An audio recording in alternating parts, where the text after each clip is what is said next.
Good evening, lunatics. It's time for another dose of reality on the Blue Ribbon Podcast. We're here to kick ass and take names. And what is it? Kick ass and chew bubble gum, and I'm all out of bubble gum. We've heard a lot of feelings over the last week on TikTok. There's just a trail of corpses of the people that we've hurt and offended over the last 7 days. And so we're here for you, dear citizen. So we're gonna talk with that. Larry is actually on kind of a vacation. He's visiting his grandchildren, and he's taking time away from his grandchildren because there's somebody right now on planet Earth that needs a Larry Long special, and that's what he's going to get. And so, Larry, why don't you bring us up to speed, because we've got Annique here. Annique was supposed to be the co-host, and Larry's just knocked her out of the way so he can come on and address this problem that we've had this week. So why don't you take it away, Larry, and let us know what needs to happen here. Well, obviously, based on what you said, we've created a lot of turmoil in the industry, evidently this week, and so I normally don't read our comments because of what's getting ready to happen right now. I don't like responding to things. I admire Annique because she does. She engages them, and I don't. I just ignore them. I figure, look, I throw my pearls before swine. I'm not going to show them how to judge it. So I just let the swine deal with it, So, but tonight was a little different because I've just, first of all, I kind of been singled out here, and I don't like that. And so I just think I think we owe it to our followers to get the whole story out so that everybody understands. So to bring you up to speed, there's a company that is in business to replace brokers called Lane Axis. Now, we had the I guess he's president, whatever, CEO, Rick CEO. Burnett on our podcast a year or so ago, and we had him on our podcast because at the time, we were advocating, blockchain and crypto is going to be a part of this industry someday, and it may very well replace the broker model at some point in time. I don't know, who knows, but this was an opportunity for us to get this. This was new at the time, and we brought him on, thinking that it would be addressed more toward the blockchain side of things. Once we had him on there, realized that probably wasn't. Although they are using crypto, I think you do have a coin. And I even invested. I invested in the initial, and also took an option and invested twice. So I've got a few $1,000s invested in Lane Axis as an investor. So I thought that was interesting too, that some of the things they said about me. It was funny because the onion got peeled. First I had to be a broker because I was saying things that truck drivers typically won't say or don't say. And then I had to be a fleet executive because I obviously wasn't a driver. So then I pointed out that I'm a 1,000,000-mile plus driver. Well, that didn't fit. So there was no mention of that. And then I had to point out that I'm also an investor in your company. So it just got wonky from that point forward. So here's some things I want to talk about. Number one, first of all, now after seeing these comments, I realized that we have a lot of people that look at this that number one, can't even spell cuss words. Number two, have a really hard time grasping complex situation. Basic economics. Well, even every time they type, a dictionary commits suicide. Every time. Well, I get accused of being a spelling Nazi. I have slept with an English teacher for 45 years. So I have osmosed more spelling than most people get in a lifetime, Right. But I have always held out that spelling is an indicator of intelligence. I've always held that out. So I'm sorry if I'm come to conclusions because of the things that you spell. But if you can't spell shit, okay, there's not much I'm going to be able to do to help you here. But I'm going to try to talk slowly. I'm going to try not to use big words. I'm going to try to make sure that you understand what I'm going to say here very clearly, so that there's no misunderstanding about what I'm getting ready to say. And the first thing I want to talk about is I'm going to talk about binary versus Arabic number systems, okay? Because in this country, we use the Arabic number system. That's 0 through 10, or 0 through 9. So we have an unlimited number of digits that we can use from 0 all the way to however long, whatever the biggest number you can count is, a multi-trillion, trillion, zillion, whatever it is, okay? And then there's the binary system where there's only 2 digits, 0 and 1, okay? So it's either a 0 or it's a 1. Now, I think a lot of you people think that everything is binary. That if I'm not a broker, I got to be a trucker. If I'm not a trucker, I got to be a broker. If I'm not a Republican, I got to be a Democrat. If I don't like Trump, I got to like Biden. Chris, bring up my graphic, okay? All of you all in elementary school had these, right? Everybody knows what this is. If you look real close in that box right there, there is a black crayon and there is a white crayon, okay? Let's call that binary, okay? But look at all the other colors there that are somewhere in between. This conversation cannot be binary. You cannot just assume that somebody is one or the other. Right. So what I'm trying to illustrate to you here is that there's a whole lot of the human eye can detect 10 million different shades of those colors. Okay? 10 million.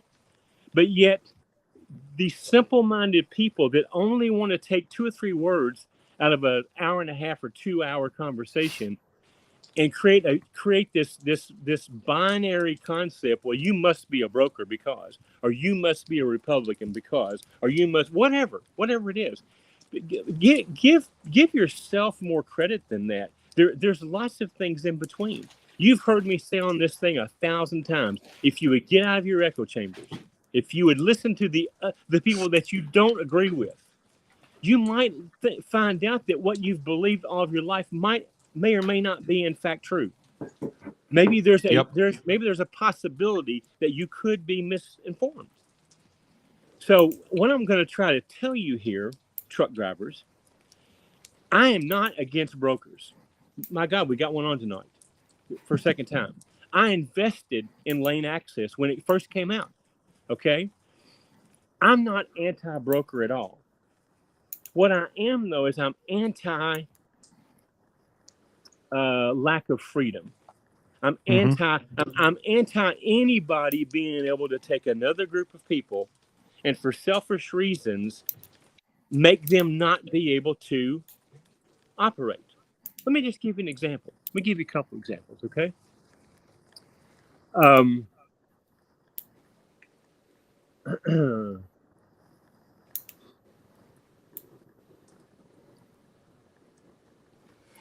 Shoot, I had a good one on tip of my tongue. I can't remember now. I haven't even been drinking yet. Old timers kicking in. I must be. Well, it'll come to me here in a second. There are lots of examples of where things are not one or the other. Okay, there's a possibility that there's something in between. What people accuse me in this situation of being pro-broker and anti-trucker, and that's the farthest thing from the truth. My God, I am a trucker. I started trucking in 2008. I am now a fleet owner. Okay, I control a dozen trucks. So why would I be anti-trucker? The difference is I recognize the role of the broker. Okay, yes, you can take lane access's model and go sign up a bunch of shippers and a bunch of truck drivers and put them together. But isn't that in fact what a broker does? Isn't that so when you do that, let's say that you do quit dealing with regular brokers and you deal with lane access and you let them do that for you, there's a fee there. Okay, now what happens if that happens and you still are having trouble making ends meet, and so you want lane access fee to be capped? It's still a broker. A broker takes one party and another party and puts them together for a fee. You know, let me give you another example, okay? Y'all know that you can go to a farm and buy produce and buy a cow and take it home and kill it, right? Y'all do know that, right? But yet Kroger does that for you. Kroger maybe is acting like a broker. You don't have to buy food at Kroger. You can go buy it. You can grow it yourself. But Kroger does it, and you do it for a fee. Do you think that Kroger's should have a cap on what they charge for their service? Why is it fair? I'm sorry. Why is it fair that your portion of the free market can tell other portions of the free market that you can only be limited in what you make, but we should be able to make whatever we want? What if it were turned around? What if the brokers were in Washington, D.C. up there bouncing around, and with signs and getting red hats and stuff, saying that it's criminal how much truckers make for hauling freight? You'd lose your ever-loving mind, okay? But that's what you're doing. You're up there trying to get broker transparency. For what? Even if you get it. Those of you who this is so desperate for you to survive, it's not going to keep you from failing. You're failing for a reason. What the broker makes is not part of it. I love this other part of it too, that I am insulting millions of my fellow truckers. Listen, I've made a career of insulting millions of my fellow truckers, okay? If this industry was so good that it didn't need me, how could a 35-year-old photographer go get a CDL and within a year or two be in the top 1% earners in this industry? Okay? So it's not about that. It's not about that at all. It's about understanding what you're doing here is a business. You guys think that the business doesn't matter. You guys think that getting more money from Annique on your load is going to save your business. It's not. Your business is failing because of decisions that you made. Okay, very bad decisions, and now you're having to live with those decisions, and you're desperate. And instead of looking in the mirror and go, wait a minute, maybe it's me that was wrong here. You want to take another group of people. And by the way, I did a little research today. Depending on who you believe, there's anywhere from 17,000 to 100,000 brokers in this country. That's a big, wide number. Okay. But let's go with 17,000. Okay. Mm-hmm. I love this other thing too. Okay. The land access. But by the way, I don't know who this is at land. They don't identify themselves. So I can't put my finger on who it is.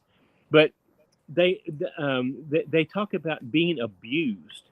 Their whole advertising to drivers is we're going to save these truckers from broker abuse. Mm-hmm. People are that's bullshit. There is such a victim kink out there. Like let me tell you bad. about it. Let me tell you about abuse. It would happen to me one time. Okay. Right. That after that, that's not abuse anymore. That's battered wife syndrome. After that. Okay.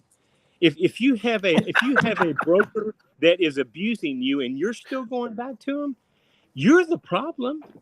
Here, let me look. There's this panel put together now to do something about these predatory, abusive lease purchases. Okay. Yeah. Now, the names on that list ought to terrify the shit out of you. Nothing I hate worse than a lease purchase. But do I think that it should be outlawed? No. Why? Because it's up to the market to decide whether a business is going to win or lose or not the government. If there's an easy way of fixing abuse, whether it be a lease purchase or a broker or any other type of abuse, just say no.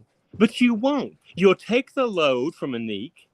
She will have out-negotiated you. You'll take the load, then you'll get on Facebook and call her everything except what she is, because she outperformed you in the negotiating process. And you didn't tell her no. You just took the load and started badmouthing her. That's what you. And then they come into my comment section asking to see my bank accounts. Right. Yeah, I love that one too. Yeah. Everything that I've done in trucking has been opposite of what normal people do. Everything. Right. I've taken you. Look, I'm the slumlord of Landstar. You remember that? Yeah. Except right now, Bankrupt trucker and the laundromat king. right. Except right now, when we have a profit and loss statement that's not a loss, and our business is growing, and we nobody talks about that now. Now everybody wants to talk about how important fuel mileage is. Everybody wants to talk about how important it is to control costs and know your cost of cost per mile. I was the lunatic 2 or 3 years ago. Now that's the way that you have to do business. So I just want you to understand what's going on here, okay? I don't hate brokers. I don't love brokers. I don't hate truckers. I don't love truckers. I hate people who try to prevent to take other people's rights away for your own self-service. That's what I hate. Yeah. And that's what I'm going to always fight. Now, in this case, I don't think brokers are your problem, okay? Maybe there is one or two of them that's a turd, okay? I can name you a whole bunch of drivers that are. They identify themselves pretty readily. But that doesn't still give you, just because you don't like somebody doesn't prevent them from being able to be in the market always wins. If the market says that the brokers are not bona fide, not legitimate, the market will decide that and they'll go away. But the market's also deciding that some of you guys in your business model is not going to make it, and you're going to go away. And you're not going to be able to save it by dragging somebody else down and taking their money away from them. Okay?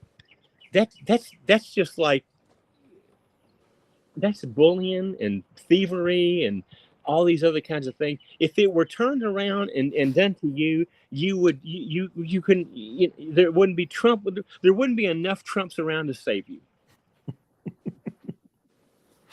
They're like a kid, that gets a piece of chocolate cake, and then their brother or their sister gets a piece of chocolate cake, and they're like, they ate their chocolate cake and they were happy and it was delicious and they're full. They couldn't possibly eat another bite, but they're looking over at their brother or sister's plate and they're like, their piece is bigger. Mm-hmm. Right. And they're not even going to eat more. They're not going to, they have nowhere to put it, but they just don't like it that somebody else has gotten it.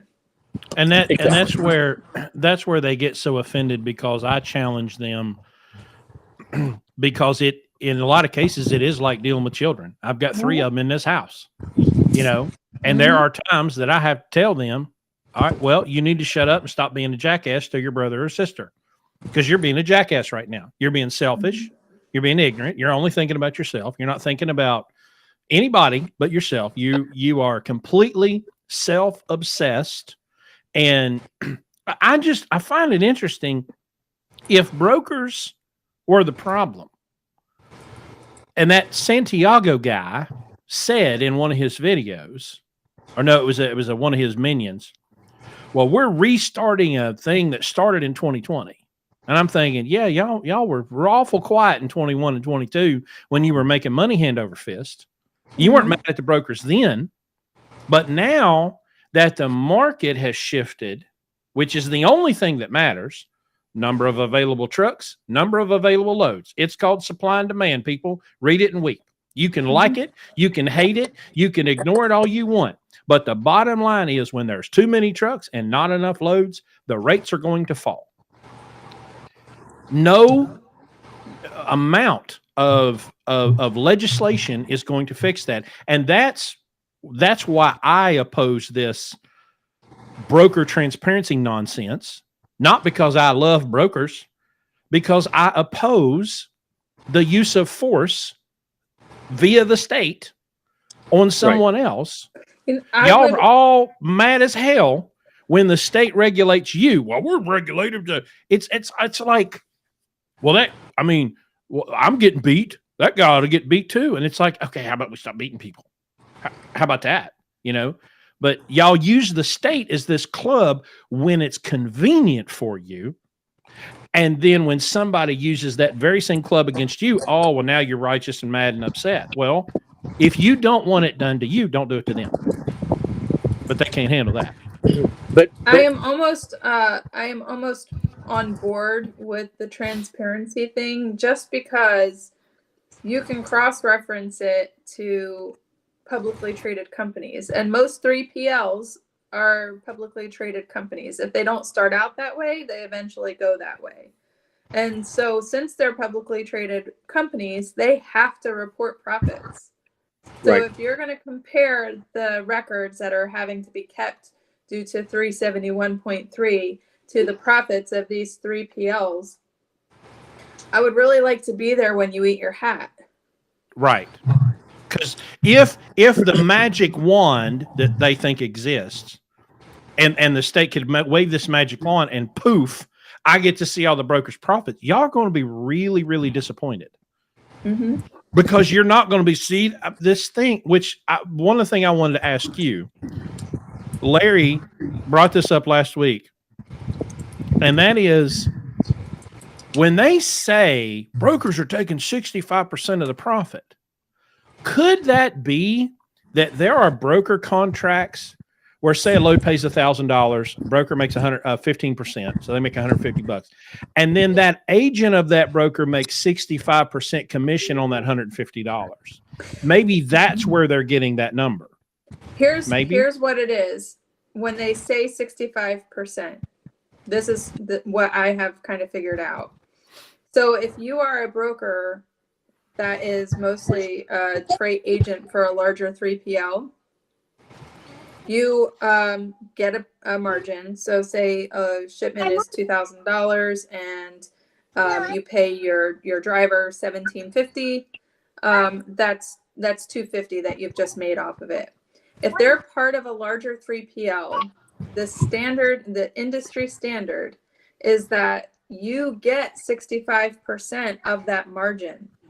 Right, and the 3PL keeps 35% to vet your customers, to, pay the driver, to factor, all of that stuff, verify insurances, everything. So if they're getting that 65%, if that might be where it is that they're. Yeah, that's what I determined that they had to be. But it's again, a commission on the margin. When you go through a factoring company, they keep a percentage. So if you are making, if you're making $1,800 flat rate off of a shipment, that factoring company is going to keep a percentage. So you're not actually making $1,800 off of it. That's part of your costs. That's part of your business expenses that you have to figure in. So the same thing applies to a 3PL and a freight agent. That's just one of our expenses. We would have to pay. So if we had our own brokerage and our own authority, then we would pay that factoring company on our own. We would pay our own insurance. We would pay our own surety bond. We would do all of that. They're just piggybacking off of a larger 3PL to do all that stuff, which equates to a business expense for a broker. Right. Which is, we get criticized a lot because we have a contract with Landstar that pays us 65% of the line haul. And so they say, Landstar's taking 35% of your money. Well, no, it's not my money. Landstar's giving me 65% of their money. And in exchange for that 35%, we get a trailer, we get cargo liability insurance, we get discounts, we get compliance, we get billing. We get a lot of value for that. But the independent will look at that and say, wow, I can get that stuff myself. Yeah. And I promise you're paying more for it than we are. I just where else this happens? Your income taxes. Taxes. You're getting protection from the military. You're getting social safety nets. You're getting all of this stuff in your taxes. You think that you're making $100,000 a year, when in reality you're making 85 because you have to pay those taxes. It's the same thing that applies. There's a cost of living. There's a cost of doing business. And that's the simplest terms that you can come up with for it. But at the end of the day, I mean, again, you guys are going to get accused of defending brokers, Chris. Okay, Right. I can't stress this enough. All right, we're not defending brokers. We're defending the free enterprise system. You know, who's going to decide who can make unlimited and who's not in the world that these guys want to create? You know, Right. I mean, where's it stop? I mean, you know, do we I'll tell you another one that they really hate. Okay, and that is these private truck stops who own private property that charge for them to park on. That's abuse. We can't have that. Why can we? Why do we let truck stops charge us to park on their parking spot? That should be given to us for free. That's truck abuse, and it just goes on and on and on and on and on and on. These poor little indefensible little truck drivers that that have to have the government come in and protect them from all these people that are abusing them, these people that are making them sign these lease purchases. So we're going to have legislature to protect you from signing a lease purchase. You can't friggin' read, okay, a piece of paper and decide whether or not you want to put your name to it. And I can answer that right now. The answer is no, they won't. They can't. We have people every day on the Landstar Facebook groups bitching about the procedure, the policies at Landstar. Every one of them relying down on a 62-page document that none of them read. Okay, none of them read. So we have to have the government protect you from yourself. Is that what it's going to take here? Little children, we have to have the principal have all the rules so that nobody can take advantage of you. I mean, y'all supposed to be these tough, you know, we run this country. Truckers do this until it comes to the point where a broker abuses you, a fleet abuses you with a lease purchase, a truck stop abuses you because they charge you to park there. Really, you guys really need to understand what you're showing yourselves to the public in ways that you have no idea, and you wonder why they won't let you use the restrooms.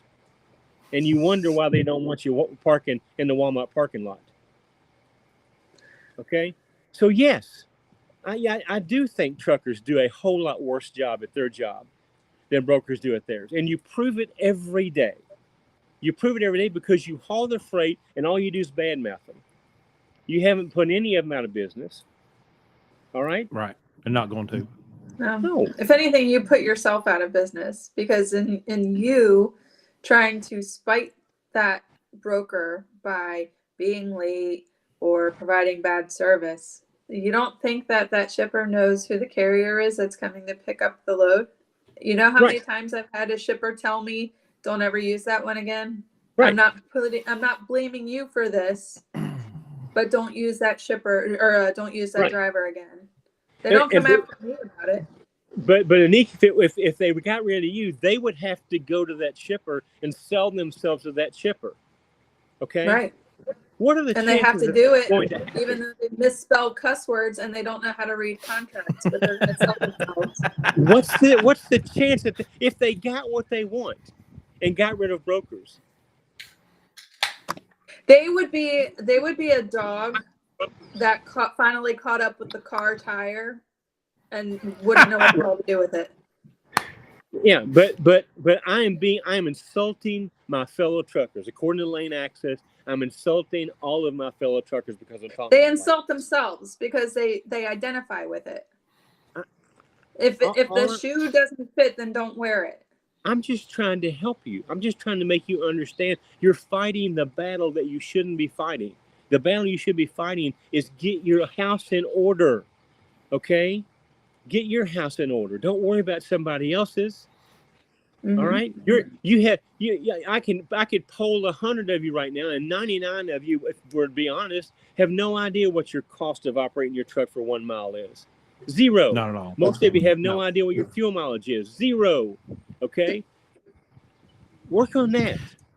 If I have to worry about fuel mileage, I'm not getting enough rate. How many times have we heard that? You know? But all we do is cram Dave Ramsey crap down people's throats. That's all we do here. Okay? That's so let me give you one more little tidbit of advice before I leave, because my grandchildren are here and I got more important things to do than dealing with ignorant truck drivers, okay? And that is this. The podcast has always been the opinion of me and Chris. Okay, Yep. it's never been advertised as journalism. It's never been advertised as something that you need to subscribe to. Okay, it's very easy. If you don't like what we're talking about, just scroll up. Okay, Super easy. and in a way, what I'm trying to tell you is, if you don't like it, F off. Okay, we're not going to stop. If it hurts your feelings, F off. Okay. Right. If you take it, F off. Now, if you want to have a conversation and you're not going to be the black crayon versus the white crayon, if you have any critical thinking ability, and if you have any way of debating and supporting your argument, let's have it. But just to get on there and start calling people names and F them, F that, and that doesn't accomplish anything. All it does is show how ignorant you are. Okay? That's my comment section, Larry. If you hate us this much, why are you listening to it? You know I can't go anywhere. You can't know, go. It's your it's your page. you know everything we say, so that means you have to invest time here. So right. if it's so repulsive to you. And what they don't understand is that the more they comment, the more the algorithm. yeah. Actually, it helps us. You're not hurting us a bit. But look, I had this one guy that was like, "I hate it. I constantly see you," and I'm like, "Then stop commenting." Yeah. But I'm gonna respond to you so that you do see me all the time.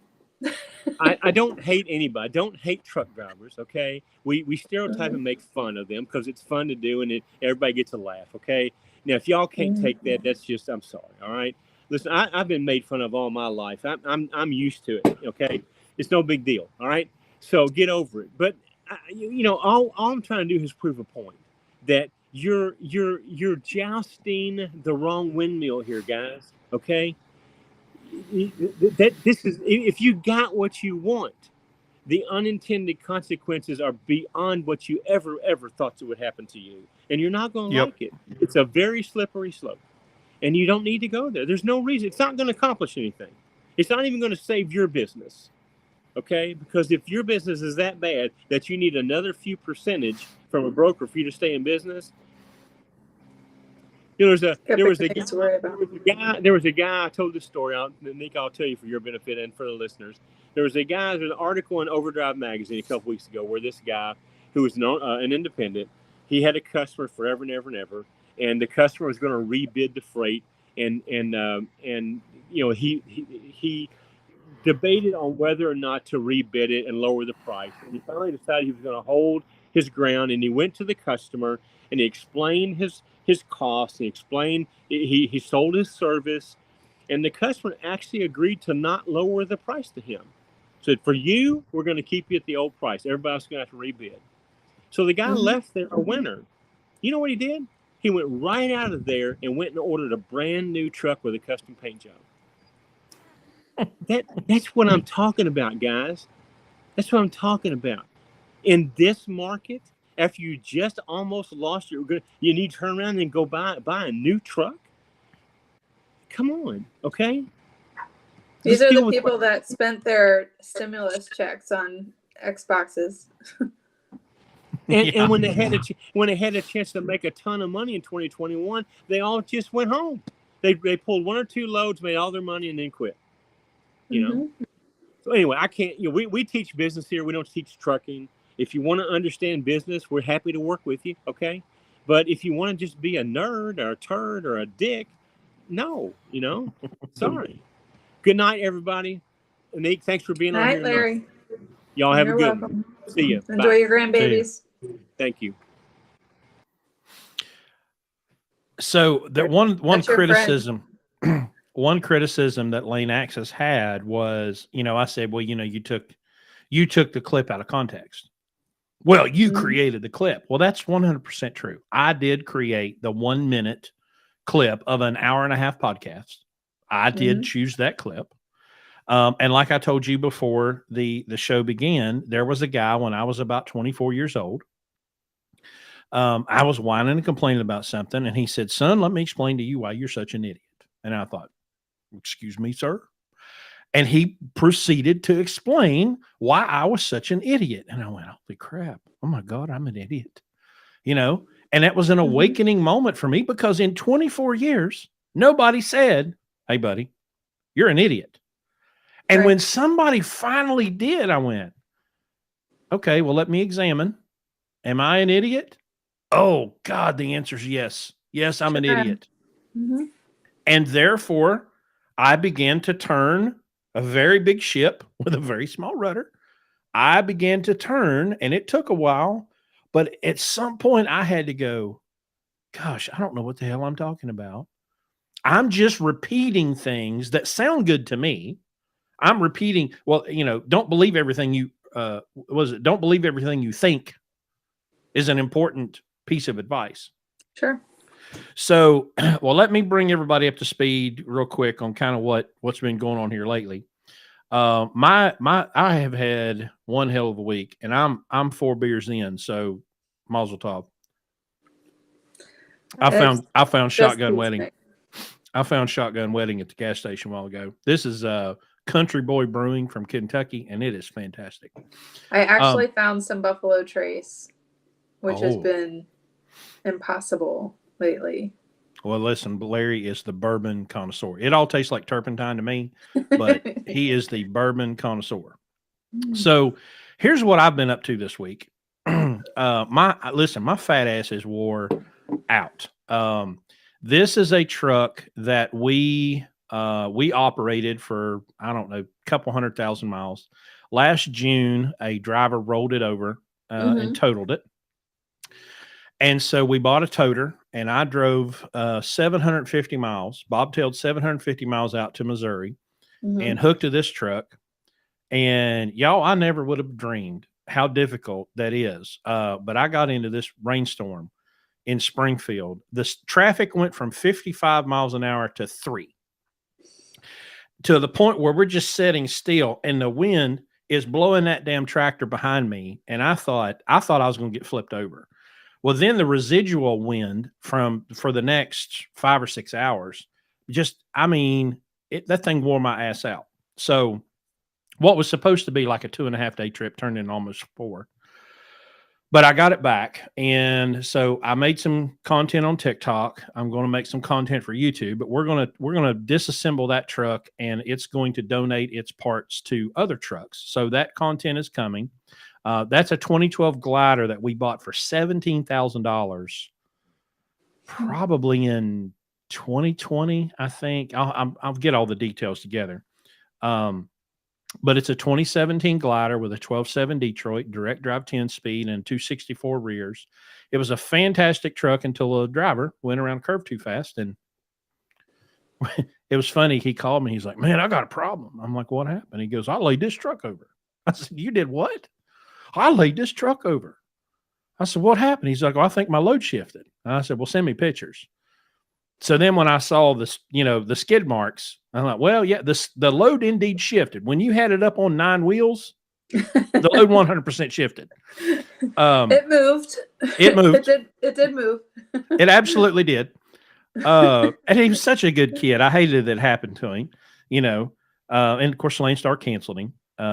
But he was a good kid. He just made a bad decision. Yeah. And that's the costly decision. When you make a bad decision, shit happens.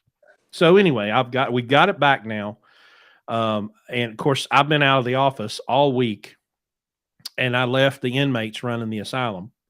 So that was fun to come back to. So we've kind of got everything put back together. And so that content's coming. I've been wanting to do content like that because we talk so much about these lunatic trucks, because all of our trucks are old. And we run them for a reason, because it makes mathematical sense. It's a risk aversion. It's, there's reasons, mathematical reasons that we do this. And we buy trucks for $10,000. I've got one sitting in front of my house that we bought for $10,000. That truck's going to donate some parts to it. And then we're going to outline all of that. And I've wanted to do this forever, but like Cletus McFarland famously said one time, everybody wants to be a YouTuber until it's time to edit. because editing sucks and it takes a You're better- lot of time. Better than me. I wouldn't be able to do it. I would It's not. tough. I don't have time. Okay. Now this part, what I want to do right now, and I've been Mhm. thinking about this all week, and the one beautiful thing about driving, the first day when I went out, Larry and I drove to Indiana to pick up a truck. And I drove that truck to South Bend to pick up the toter. We bought a brand new toter. And I drove 9 hours back home in complete silence. I didn't listen to a podcast. I didn't listen to an audiobook. I didn't have music on. I just drove, and it was awesome. But I had a lot of time to think about this, and I may regret this later, but I'm going to do this anyway.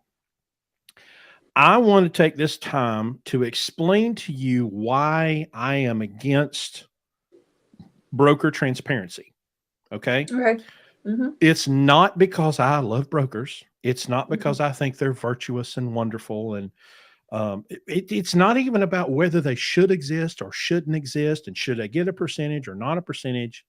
While everybody is sitting there debating on whether or not brokers should or shouldn't, they're getting shit done.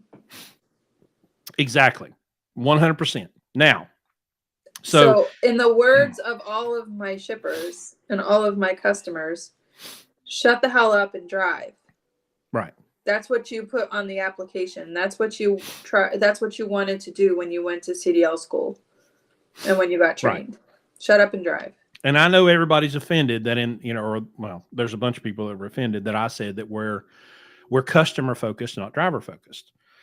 So anyway, if everyone will indulge me for a few minutes and let me walk through this, I will explain to you why I am against broker transparency. Now, I want to start with a picture. This is 3 years ago. This is my wife and I. Last weekend, we celebrated our 19th wedding anniversary. We went to dinner. We went to a comedy show. We had a great time. Well, this was 3 years ago on May 8th, 2020.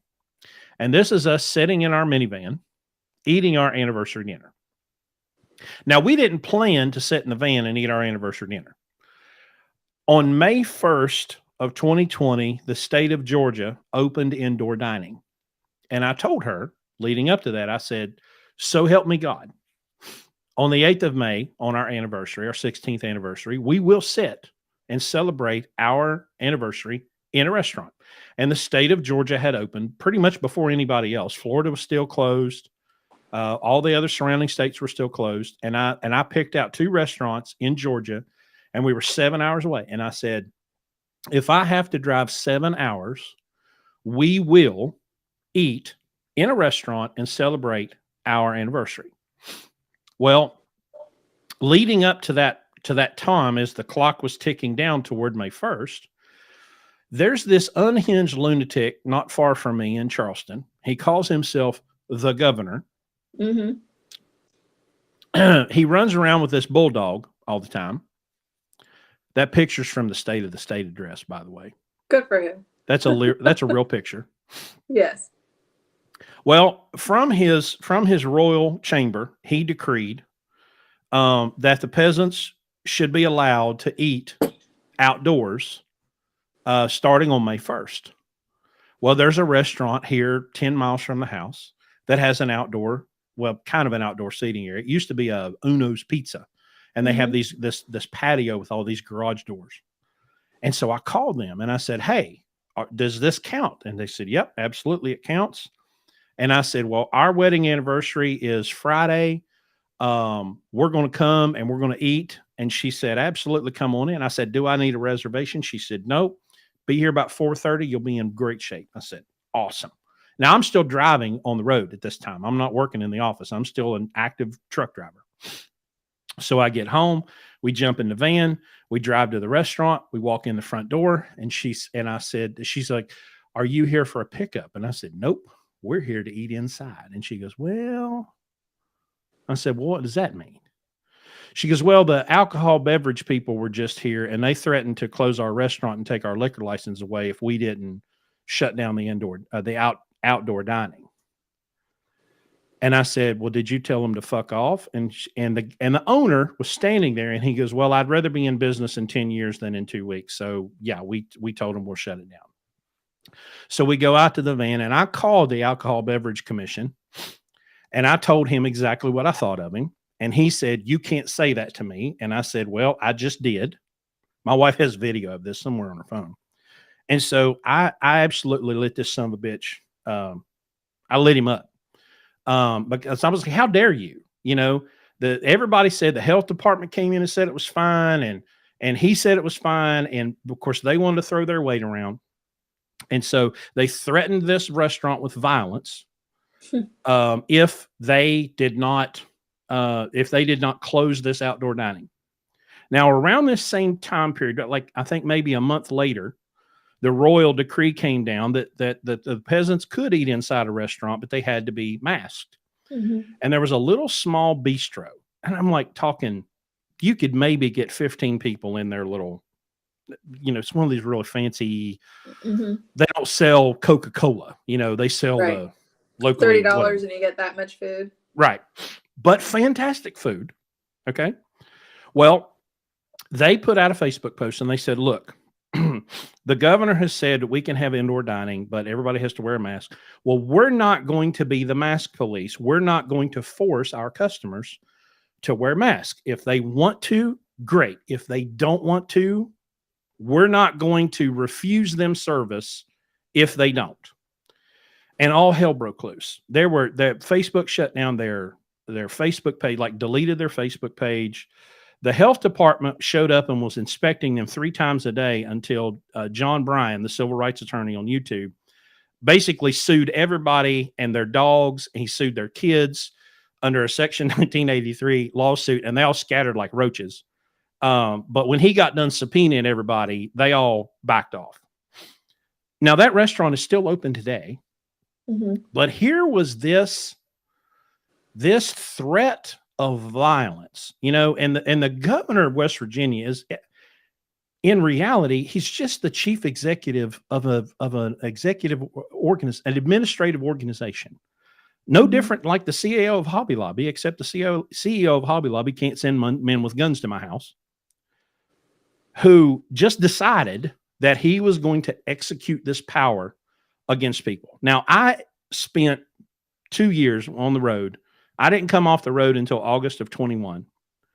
And so from the beginning of the operation in March of 2020 until I stopped driving, I ignored every mandate and every rule set down in every state, 33 states. I did not obey anything that they said ever the entire time. Here I am. Nothing ever happened to me. Now, my wife, unfortunately, when I wasn't with her, she ignored all the same stuff that I did. And there would always be some man. It was never a woman. I was always found that interesting. There would always be some man that would come up to her and threaten her with my children around. But if I would have been there, I promise you he wouldn't. Well, no, it doesn't surprise me. But I'm just noting it for the record that there was always, if my wife went to go in somewhere not wearing a mask or whatever, it was always a man that would come after her. But I just believe in my soul that had I been there, he would never walk up and say that shit to absolutely me. not. It would absolutely, but he always found my wife. There's a substantial difference, and not just as a side here. There's a substantial difference between your comment section and my comment section. There's a substantial difference between how people talk about brokers in your comment section versus how they do in mine. And I got a community service violation because there was a guy in my comment section that called you a bitch. Yeah. And I responded to it, and my video got taken. Now, to their credit, they did put it back up. Yeah. But I mean, instantly, because I responded to a guy that was being hateful and harassing a woman, and I responded to it, my video got taken down. But it's like, it amazes me that those comments stay up, but then if you respond to them, boom, your video's removed. That's fascinating to me. And everybody's like, well, you effortlessly respond to these people. That's my life in this industry every day. Right. Every single day.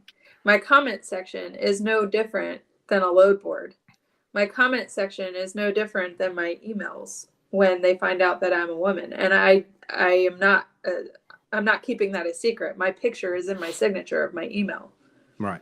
And as soon as they see that, tone is totally different.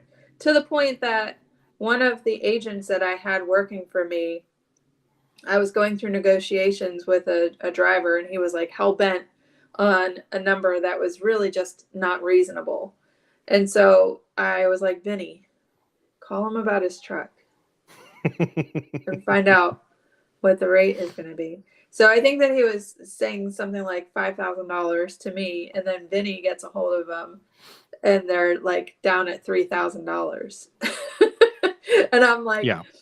take it and let him know that I'm the dispatcher or I'm the manager of it. So you got to understand that this is me talking. I'm not speaking for Larry or anybody else at Blue Ribbon. This is just me. Disobedience is the most effective in all of human history. I'll tell you a great book to read, Thaddeus Russell's Renegade History of the United States.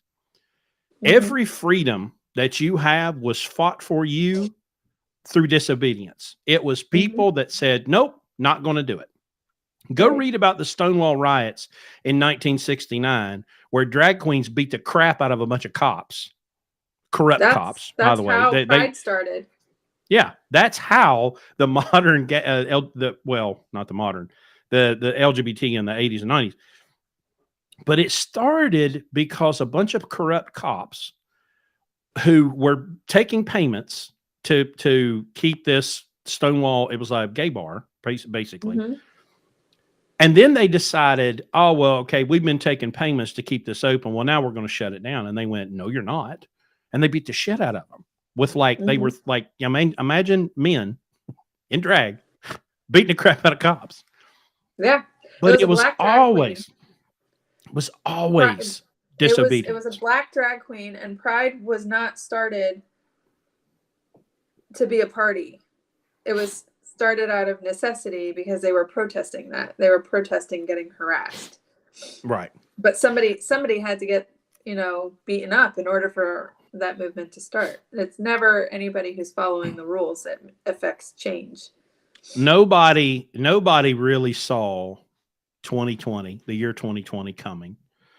Mm-hmm. And for whatever circumstances, of course, when I was driving, I was huge into audiobooks and podcasts.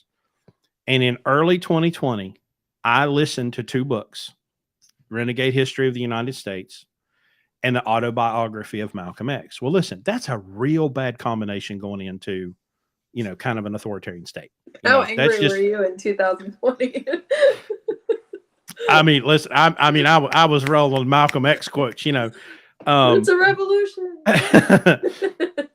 But at the end of the day, I just said, no, I'm not going to do this. You do whatever you want. You're free. I'm not ever going to stop you from doing anything. You want to stay home, stay home. You want to wear mask, wear mask. You want to do whatever you want to do. I am not going to stop you. However, I'm just not going to participate in whatever you want to do. And you're just going to have to be okay with that. So when this broker transparency stuff started, and I read the rhetoric, which the rhetoric is brokers are scum, brokers are evil. Of course, this is all spelled wrong. Brokers are thieves. Of course, none of y'all even mention factoring companies. That doesn't even cross or dispatching services. Or dispatching service. Which, well, look, I people pay me to dispatch for them because I'm really, really, really good at it. I'm fantastic but you at have it. These people you have these people that are just fly by the seat of their pants, who are like, oh yeah, I'll dispatch for you. They don't have to be bonded. They don't have to. They don't have any of that. And we have a guest. Oh. The trucker, negotiate directly with the shipper. We have no say on rates. You get paid directly fast and get I'm guessing a truckload of other benefits. We take a 1% fee, like not 20 to 70% like brokers. I'm sorry, that's bullshit. Okay. I am 100% for, listen, I love disruptive technology. We're coming out of a discussion about disobedience, okay? Disobedience is disruption. And every good thing that we have, like these phones, started by a couple teenagers in a garage, was disruptive to other people. I'm all for disruptive technology. But what you're doing, lane access, which I used to be a big fan, not so much anymore. What you're doing is you're trying to start a war, and that's unnecessary. Has some broker somewhere at some point conned some dumbass truck driver into taking a road at 30% of the rate? Undoubtedly, at some point. But every metric I've ever seen is the average is 15%. And you know why I believe that? Because it's common sense. Because I don't believe that shippers are stupid. I don't believe that shippers who have a fiduciary responsibility to their consumer are dumb enough to allow a broker to charge them $3 a mile and pay a driver $1 a mile, or truck $1 a mile. I don't believe that shippers are that stupid. Now, the big problem that I have with the attitude that has come from lane access in the last couple of days, I don't hear y'all giving a shit about the shipper, the person paying the bill, the customer, because we're customer focused. We don't exist without customers. You can say, oh, well, the customers can't move anything without the truck driver. Yeah, but see, I'm concerned down to the consumer, because that's how economics works. I'm concerned about the basic economics here that says if the shipper, which their transportation costs, my God, have been unbelievable. If you want to have a talk about factoring, because brokers are factoring and trucks are factoring, because look, if you said to me, okay, listen, I'm done with brokers. These brokers are a bunch of crooks and thieves. I'm going direct. You have my absolute respect.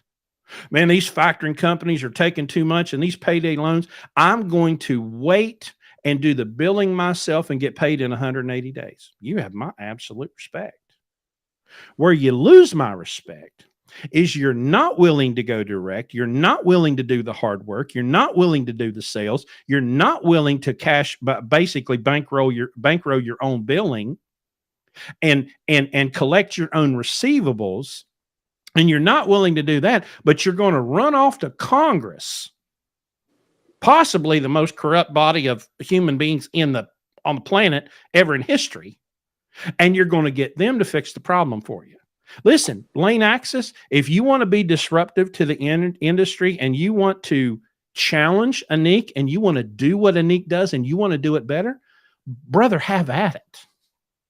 But see, I don't believe you anymore. I don't believe you anymore. So back, I did a video on this. Well, I used this example in the video, but back in like 2006 during the bubble, when there was like the prices were just going way too high and people were looking for some kind of relief, they obviously went and they blamed the realtors, and partially they were to blame. But there was a company called Home Discovery, and all the realtors were charging 6%, but then Home Discovery came in and they were only charging 2%. But what you got with that was just a simple lockbox on your door if you were selling your house. No realtor walked these strangers through the house. You expressed interest in viewing the house and you would be issued a code. They didn't check for pre-approval of these potential buyers. They didn't check to see if they were pre-qualified.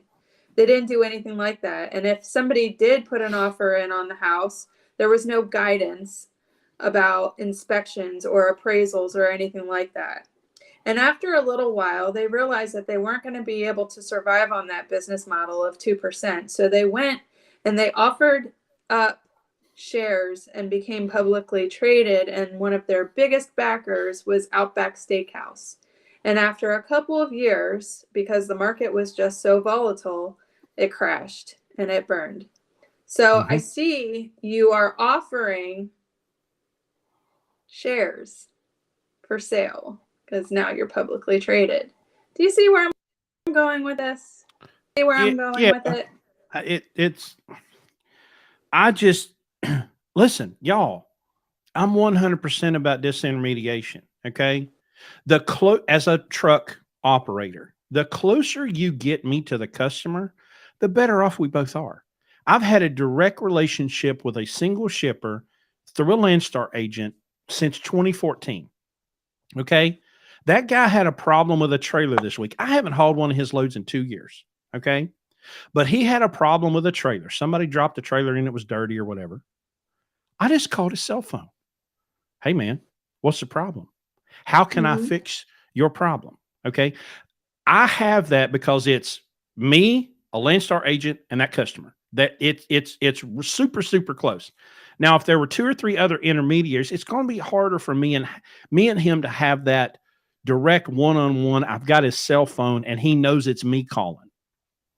I'm 100% about getting the shippers and the carriers closer together because it's better for both of them.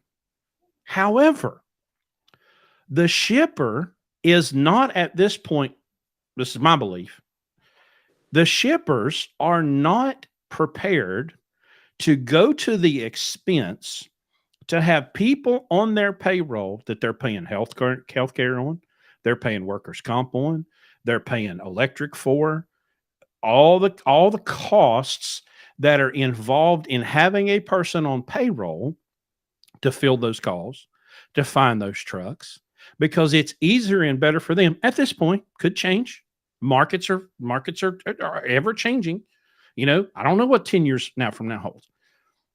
But we cannot throw away the shipper's need for an intermediary until we provide them with something better. I do offer a portal. I do offer the ability for them to quote in an automated way. I offer them the ability to track all of it. I have all of the tracking, technology for them. There is something to be said about having your handheld. There's something to be said. Yeah, even though I can see the truck on the map right there in Louisiana, I just need you to reassure me that it's going to be there. You're not eliminating phone calls. You're not eliminating any negotiations. You're not doing anything like that because they're still going to pay for it.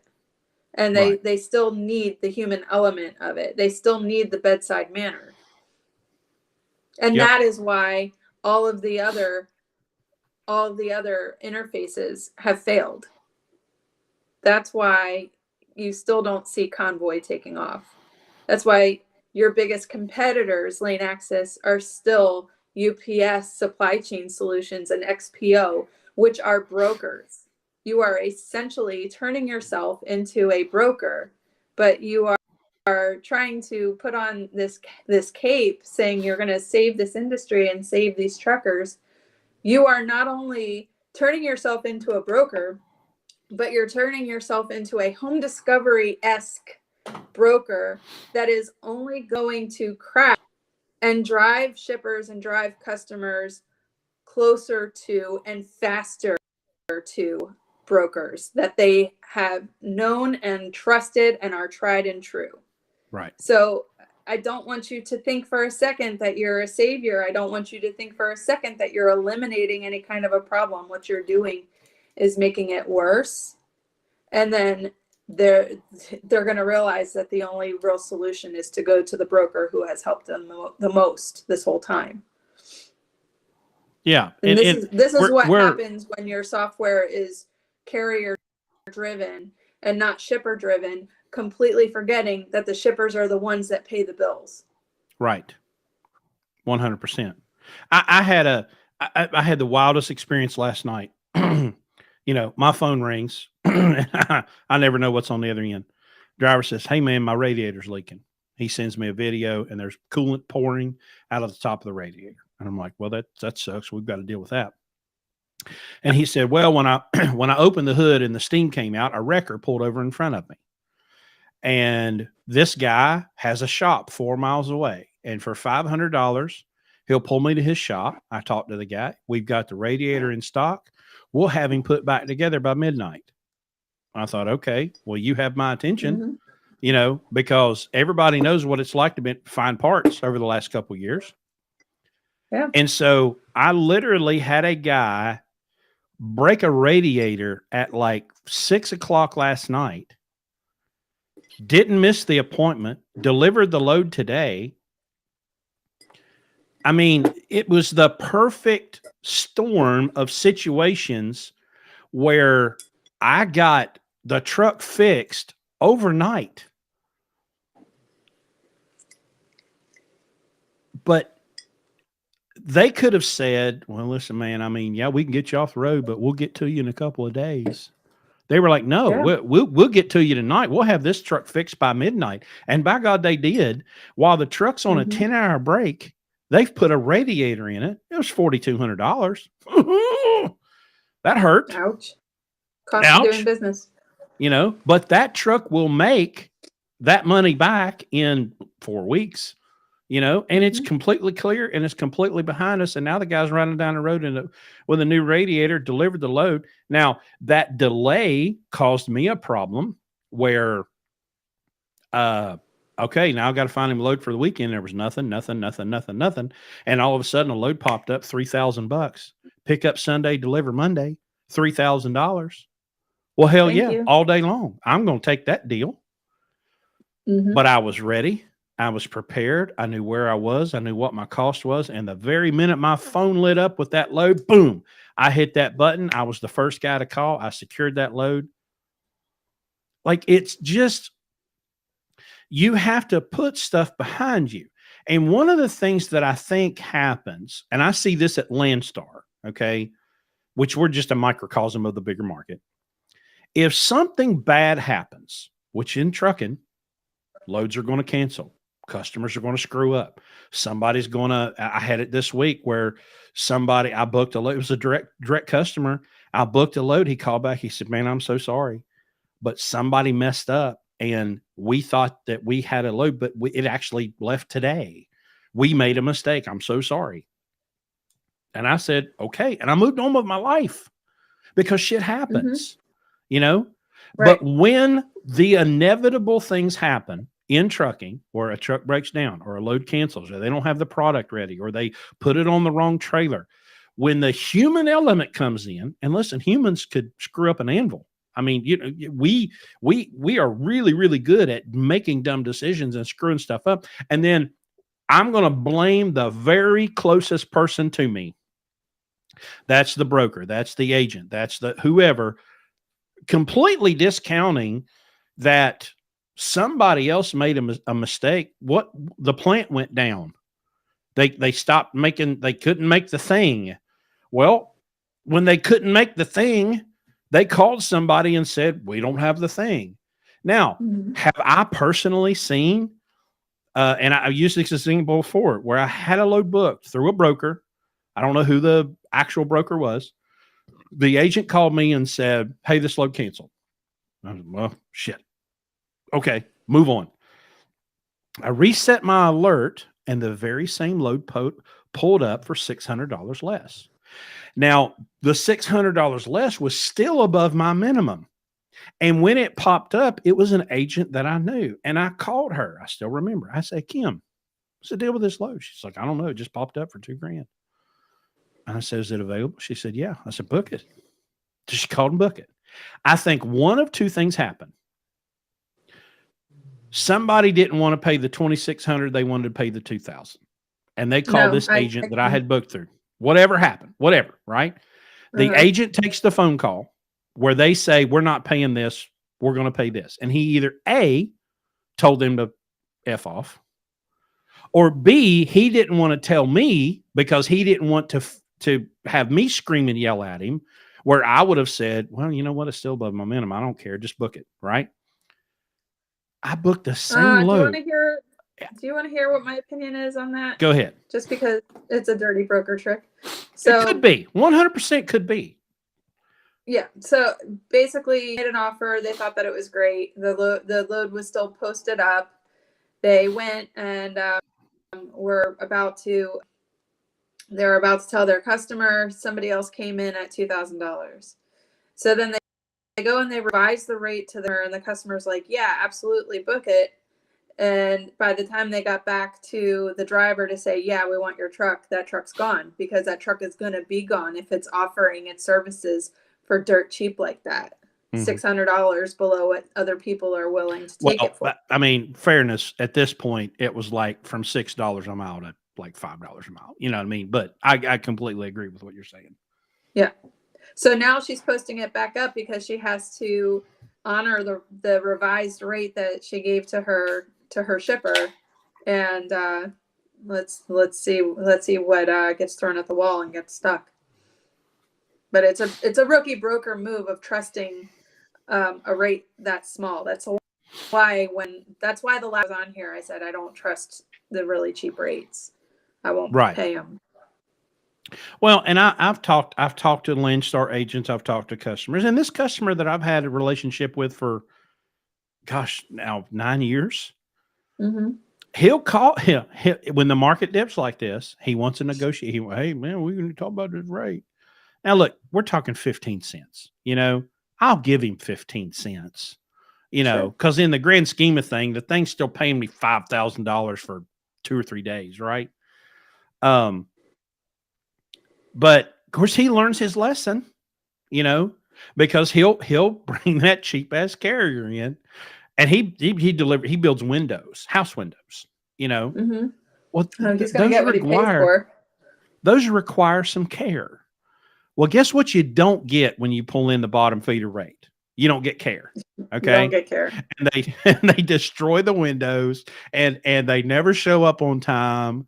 And they he's show like, up with holes in their truck. Yeah. Oh, okay. Yeah, sure, it's an air ride. Well, I guess your rate was worth it after all. You would think they'd learn their lesson, but I'm not, you know, especially at Landstar, you know, people get so bent out of shape. Number one, because they think a posting on the Landstar board is indicative of a real load. No, it's probably not. They're seeing something on a broker board. They're posting it up to try to get you to call. And if you'll call, they'll try to get it. Yeah. The problem is, and this is the overarching problem, y'all want everything to be easy. Well, guess what? Everything's not easy. It used to be. I would rather have my fingernails pulled out than to make a sales call. Okay. I am excellent at what I do.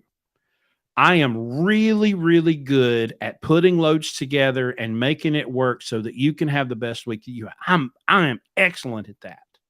But I would rather take an ass whipping than to go knock on somebody's door and ask for their rate. I'm not a salesman. Okay. I hate that. I sold cars in like 1998 for like 2 months. Oh, it was the most terrifying, horrifying experience of my life to try to do that. I hate sales. I'm not good at it. I'm really good at running a fleet. I am absolutely fantastic at running a fleet. I am more than willing to give a percentage of the revenue over to someone who's really good at something that I suck at. They're really good at something I don't want to do. I don't want to knock on doors. I don't want to make sale calls. I don't want to get told no 500 times.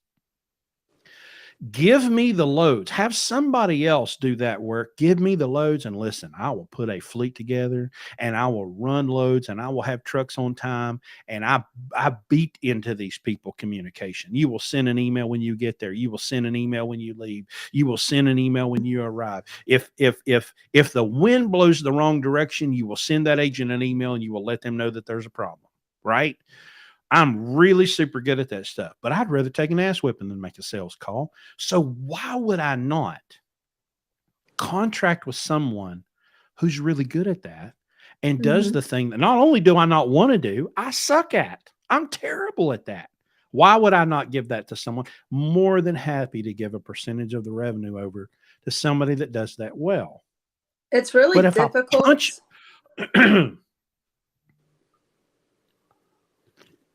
I'm sorry. There's a bit I was going to say is if I punch that person, if I'm going to voluntarily give that percentage away to someone to do that, and then I punch them in the mouth for doing it, Mm-hmm.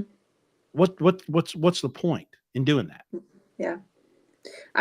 It's a tough dichotomy for a broker like me who works both ends, because I'm having to talk to you guys, and we curse, and we have a sailor mouth because we're truck drivers with sailors for moms. Our mouths are just tough and they don't act right, and then I have to, like, in the next breath, call a shipper or call a customer for a potential, like, sales call, and I'm going through shippers, and that's their job, is to gatekeep, and they do it really well. And I really just want to whip out the trucker mouth, but I have to be super sweet. I have to be charming. So it's tough. We do wear two hats at once, where we have to be, just tough enough to stand out with our customers, where we can, like, kind of show our chops a little bit and how we handle drivers, but also sweet and kind, so that they know that we're okay to deal with themselves and that we're not going to wear those types of gloves with them. But yeah, I have to get into a mindset, like a real mindset, in order to prepare myself for those kinds of calls all the time. I'll do it through email every day, all day. But if I actually have to, no, that's a mood, and that is a mind frame that, I have to find myself in if I'm going to do that. There's an emotional intelligence. Okay. Emotional IQ, right? I had an agent make me mad, right? It was a Lone Star agent. Now, he had a direct customer. Now, my driver called him and didn't give him good information and made him nervous. Where I feel like if the driver wouldn't have made that phone call, I could have held it together. And the guy said, "You know what? I'm finding another truck. I'm gonna move on." And I'm going, no. Here's. He said, "Listen, I'm moving on." He moved on. It did make me mad. Yes, it did, but it gave me an opportunity to counsel my driver. There's when someone has a customer that's really important to them, and you give them some bullshit information because you haven't thought before you speak, and they go, "Oh my God, I'm dealing with an idiot." They're going to move on. There's a reason that, like, card counters in Vegas, they just pay attention to numbers. The second they start getting emotional about the wins and the losses, that's when they're totally lose. And the same thing applies in the hustle and gamble of sales, of negotiating rates, of, hearing that thing, book it or send the truck in, because that's like a little dopamine hit. So, once you start getting, it took me a little while to realize that I make the worst decisions on behalf of my customers. And that's the worst part, when I get emotional. So even though I have a truck that's due to pick up in an hour and I don't have a bite in sight, I will get up and walk, clear my head, and come back to it level headed. Yeah. Did I lose you? Yeah, I have to do that too. You're having a little bit of an internet issue. I have great internet. I am. Well, sometimes this Restream needs you to refresh your browser. Oh, well. Try that real quick. I am on an iPad for this. So. If you're on an iPad, just refresh. Yeah. Hang on. All right, let me answer this. What are some good books or podcasts to improve speech and comprehension? Where did you guys learn to do that? Well, if you've listened to me talk for more than 5 minutes, you understand that I've never read any of those books. I actually did start listening to Dale Carnegie's How to Win Friends and Influence People last week on the mower. It takes me about 4 hours to mow all the grass around here. And so it's my only opportunity to listen to audiobooks anymore. But it's good. But you know, I mean, it was written in like 1940 something, so it's, you know, it is what it is. But there's some good information in there about making people feel good, making them feel like they're important. Um, that's what all of these famous examples that are given in that Dale Carnegie book are about. People that that were good listeners, that made people feel important, that made them feel like they mattered. Now I haven't finished the book, so there might be other stuff in there. The big thing is, and especially this is hard for truck drivers, because I was one, I am one, whatever, 25 years. It's very easy for you to sit there behind the wheel and look through that windshield, feel neglected, feel abused, feel abandoned. That's a very natural thing to happen to someone that's locked in a, 70 square inch box or whatever it is. You know, it's a very natural feeling. But if you will start to think about how what you do benefits others, and it's what I preached to my kid. I was telling my daughter the other day. I said, "Look, darling, I don't care what you do. I want you to be free. Okay? That means I want you to not sign up for some high interest car loan, right? My daughter's very musical. She's a champion fiddle player. And she found out that she loves to cook. She's a really good cook. And she found out that there's some cooking class in Ireland. It's like 15 weeks or whatever. It costs $12,000. And I'm like, well, if you get a job making $1,000 a week in 12 weeks, you can pay for it. And then you pay for your travel and have some spending money. I said, go to Ireland. Now she's 16. She's got plenty of time. She's not in a hurry. If that's what you want to do, go do it, but don't do it with slavery attached. That's what I did. I always signed up because I wanted the instant gratification. Mm-hmm. I wanted to drive the new pickup truck today. Mm-hmm. Well, that's not the best way to get the pickup truck, honey. Mm-hmm. There was this kid at the shop the other day. Bless his heart. He was so proud of his tinted windows on his $40,000 Chevrolet pickup truck that he can't afford.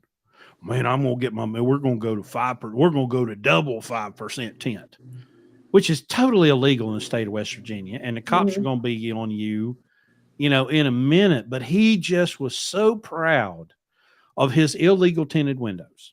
And he's asking me, man, can you tint the windows on a big truck? And I'm like, you can, but you can't see out the damn thing. Right. I bought a truck one time that had tinted windows. I'm trying to back into a dock. I can't see shit. So I'm ripping the tint off the windows in the middle of the night, trying to get to where I can see in the dock, because practicality wins over comfort and convenience. Sure. Just because you like it doesn't mean it's good. Your likes are gonna change in time anyway. So, why make a decision off of something that you feel right now when that's gonna change? I don't even remember two of the feelings that I had yesterday, but Matthew Monsees, I hope I'm saying your name right, was talking about negotiations and more negotiating than speech. Halfway through, never split the difference. So a little background about me. And if you follow me on TikTok, you'll know and remember that about 2 weeks ago, my dad passed away. And I talked about him a little bit, but he was a negotiator he was a mediator and contract negotiator for the teachers union in New Jersey. So he would go and negotiate. He'd be the middleman for the teachers with the Board of Education and the school districts and everything. And there were a couple of the cases that he actually worked on that went to the New Jersey Supreme Court. But he was probably the most fair man I've ever met in my life. Probably the most stoic and simple. And he said that it's not a true compromise unless everybody is unhappy. Yeah, But that's outstanding. yeah, but he always said as well that if at the end of the negotiation, the most vulnerable and the least of the parties walks away unsatisfied or unhappy or still in a worse position, then it was a raw deal. It was a raw deal, because that's the difference between equality and equity, is not saying that everybody has an opportunity to get to that finish line, but everybody has an opportunity to have the same fair start at the starting line, and not everybody starts from the same place. So that's what he instilled in me. And that's why I can look at drivers and carriers and owner operators kind of like the most vulnerable, or who's getting the rawest deal out of this. And if you're walking away unhappy about it, then you really didn't get a good deal. You know what I mean? If somebody else is walking around like, making it rain, and you're wondering how you're going to feed your kid, then it's not a good deal.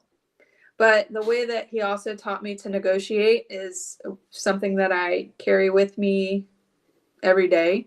I don't throw my number out first. And part of that is because it's up to you to name the cost of your equipment. It's up to you to Right. It's up to you to know what it is that you're charging. But in addition to that, whoever speaks first is the loser, because you're nervous and you're just itching to get it, you're eager. And once you get your yes, walk away. Don't negotiate against yourself. So in addition to that, it's kind of reading people, knowing what their needs are, listening first before you come up with ideas. Don't try to fit a square peg into a round hole. Your solutions for this shipper's problems and their needs, while they may be great, could just not be what they're looking for. And you need to be okay with that. And you need to know when to walk away and take the feelings and emotionality out of it. But I've learned 4 types of people in the world. There's the natural born leaders. There's the bleeding heart, big, all sorts of love and feels. There's the social butterflies out there. And then there's like the over analytical, overthinking, introverted people. And if you can kind of pinpoint that, then you know exactly how to approach them, which is a little manipulative, but that's sales, Yeah. So that's my story. Well, let me take a break real quick. I've had Carl's GoFundMe QR code on the screen. Carl is the greatest living mechanic I've ever known. The joke, if you've never heard, is, hey, what you gonna do about this? Because Carl would get under one of our trucks and go, hey, what you gonna do about this? And it was a problem I didn't even know that I had. But it was what Carl would do would be, he would find a problem that would show up 90 days from now.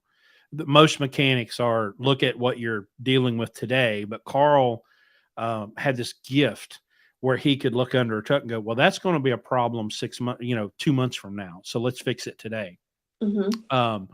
So Carl, what do I do with it? Carl is doing better. His wife posted yesterday he was able to walk 40 feet today. They've got his ventilator settings turned down. So he is improving. They're trying to get the doctors to do some sort of lung surgery that will help him breathe, because he needs a double lung transplant. And so they're not ready to do that because of his condition. But he is getting marginally better. They're hoping that they can do this surgery that will help him breathe. But obviously, he hasn't been able to work in a long time. And Nikki has to continue working because she'll lose her health care if she quits. Right. So, they need your help. They need your thoughts. They need your prayers. Carl is doing better. But he's got an incredibly long way to go. I'm 5 beers in. It's a really hard conversation to have. Yeah. But listen, he is the toughest sumbitch I've ever met. He worked in my driveway one night. I swear to God, it was 18 hours. But I called him and I had a problem with the truck. It was January, I want to say January of 19 or January of 20. It was 10 degrees. I'm on the road. I'm out doing my thing. And my wife called me and she was like, should I go check on Carl? And I'm like, why? And she's like, well, he's been up there all day. And it's like 10 o'clock at night. And he's still up there beating and banging and welding and hammering. And she's like, he's never come to use the bathroom. He's never wanted something to eat. He just showed up. I have watched this guy work 36 hours straight. I've never seen anybody like him. It's just, whew.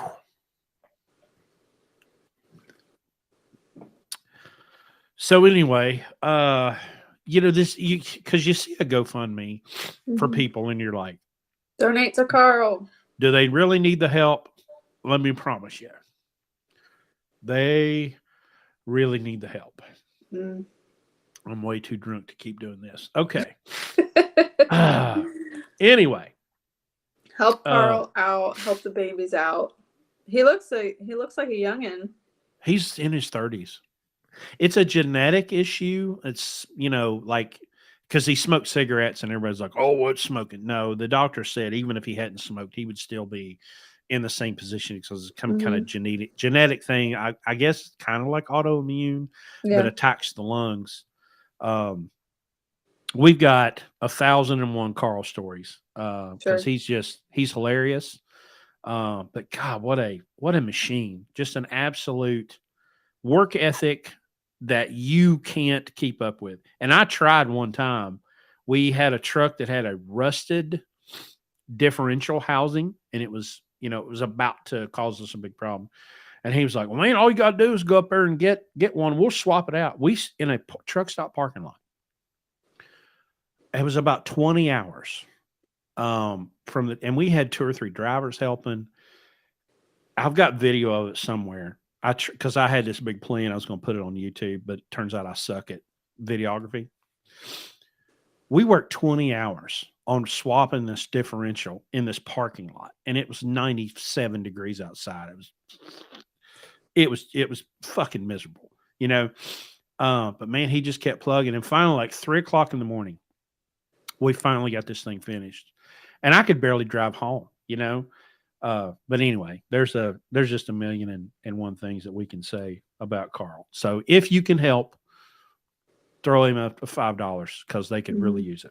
Anyway, let's get this train back on the tracks.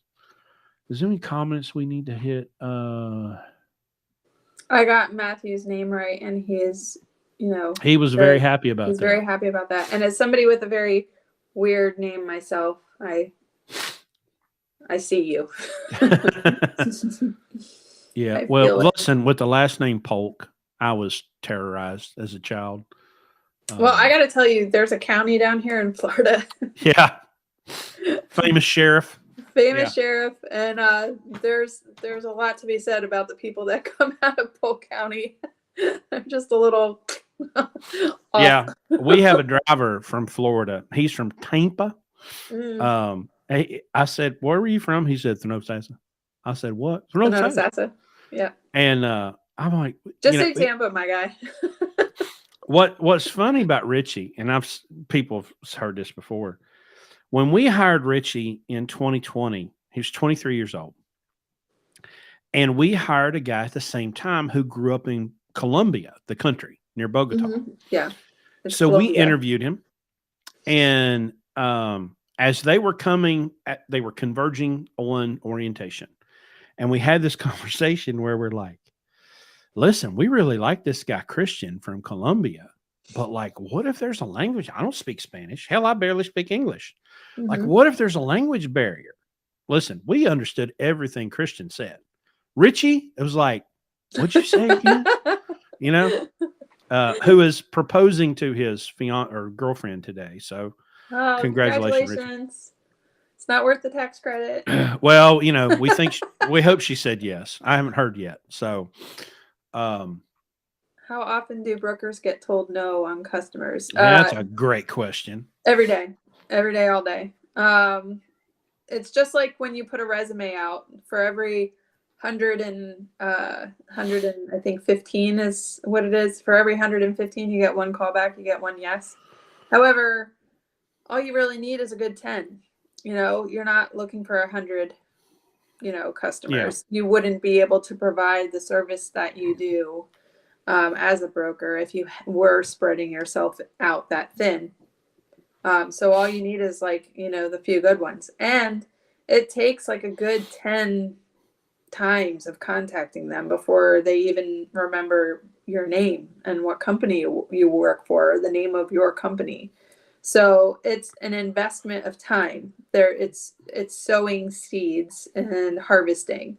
So if what you are is a very task-oriented person where you feel your gratification by checking off a to-do list, then sales is not the job for you, because that's going to be a lot of putting effort in and not seeing anything for a long time. And at some point, you do have to cut your losses. And there are steps to that too, because there are going to be customers that just say, yeah, we'll give you a shot. And they just throw you out on some big, quote chain email. And there's nothing that makes you stand out except for, a bottom dollar price. And those are not the customers that you want. You don't want somebody who's just going for the cheapest, because they're going to leave you for a nickel. You want somebody who's going to actually take the time and invest relationships with you, which is, I'm happy to say, what I have now. There are some customers that don't go with anybody else but me. And when they get called by other brokers wanting to get their business, they're like, no, we're happy. Those people get the no's that, after I got the yes. And that's what I want. So you don't want, people talk about brokers making super high margins. The real name of the game for a broker is volume, not percentage, not margin. So find yourself a good 5 to 10 steady shippers, and you won't need to worry about margin like that. You won't need to worry about, where making numbers or anything like that. You will constantly be working, and the volume adds it up.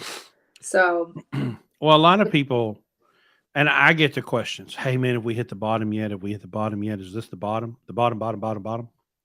Yeah. Well, here's the thing. There is a minimum cost to operating a truck. Fuel is what fuel is, right? Yeah. If fuel is $4 a gallon and you get 5 miles per gallon, that's the cost, right? If you get 7, you get 8, it improves.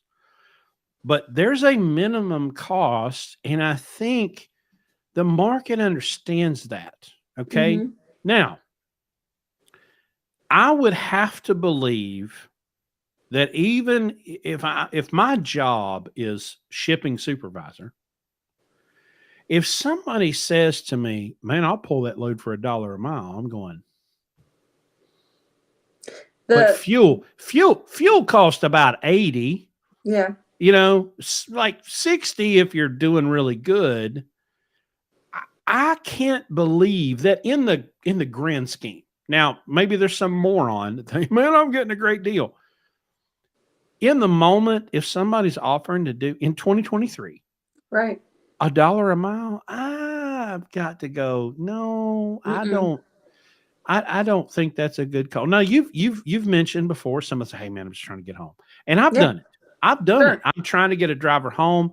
I will take anything right now. Just give me a load, pay for my fuel. Hell, I've done it to an extent.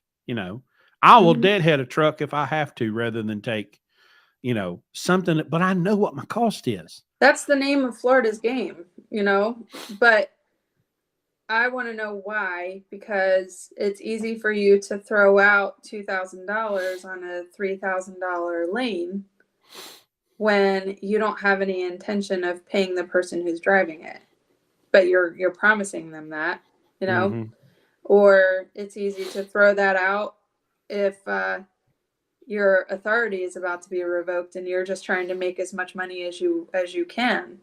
you know, and that's why it's up to us to vet these people. So I want to know why your rate is so low, astoundingly and ridiculously low.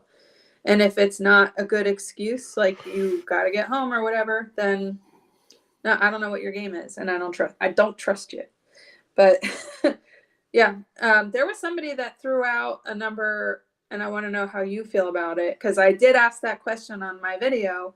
What would be the top dollar that a shipper can pay versus what the standard rate should be for drivers? Because say for example, brokers are capped at 10%, and then shippers you know, say, hey, you guys promised that, you know, things were going to be a lot better when we cap the brokers, but it's still crap. So now we have to cap the drivers. But then the drivers are like, yeah, but we need this minimum, so we have to cap the shippers. Yeah. Because everybody's involved in this. So I asked the question, what would be the most that a shipper can pay before they have to stop producing because they can't afford to stay in business, versus what the minimum rate would be for a driver in order to stay afloat? And somebody answered 60% of fuel. So take the fuel charge, take the cost of fuel and do 60% of that, and that would be the minimum. So I wanted to know how you felt about that. No matter what the fuel price is. So even if it's $4 a gallon, you do 60%, that's $2.40 a mile. But I mean, that is not what the crux of the question was. The question, the answer to it is it changes for everybody. So you can't say it's going to be this much, and if you can't make it at this much, then guess you can't be a truck driver. Like, who's going to dictate why would you allow that? Because that would price somebody out of their profession. You know, right. That was also the whole point of getting rid of non-competes, because you can't tell somebody that they can't work in the industry that they want to, but you would be doing that by forcing a rate. Does that make sense? I think the problem is they want to. Let me try it this way. When people come into our program, okay, and our program is an 18-month, get in our truck, we'll pay you on a W-2, none of this 1099 horse shit. Right. And over 18 months, we will try to mold you into a person that thinks like a business person instead of a truck driver, okay? Sure. Everybody wants blanket answers, right? Well, because like tolls, for example, all right? Tolls is always a big topic.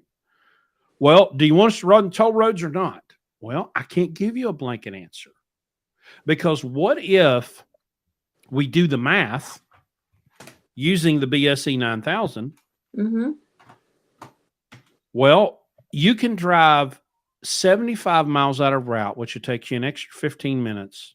And that's a lower cost than paying the tolls, especially in Pennsylvania. My God. Okay. Sure.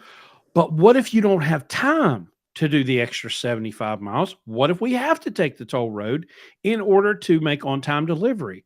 Because you can say, man, look I avoided the tolls, and you missed the delivery appointment, and now you're sitting there for 3 days waiting on them to reschedule it. Congratulations. Right? Would you just consider that an accessorial, just like you would detention or lumber or something like that? And it's a cost of doing business. Now, you can avoid it, maybe, but you have to do the math every time. And so we got a guy that's, I don't know, he's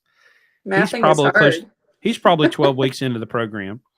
And he made some decisions that were not good. And so we have a group text we use in Signal Messenger.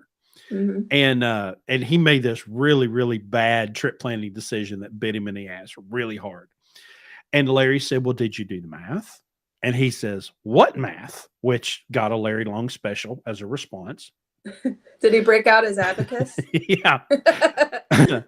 And I said, sorry, well, Larry. You know, one of my gifts as a fleet manager is I can see what you're going to do. Like, I can go, okay, well, that's not going to work. You know, I can look and go, okay, well, you're here and you should be here and you're not here and you have to be there.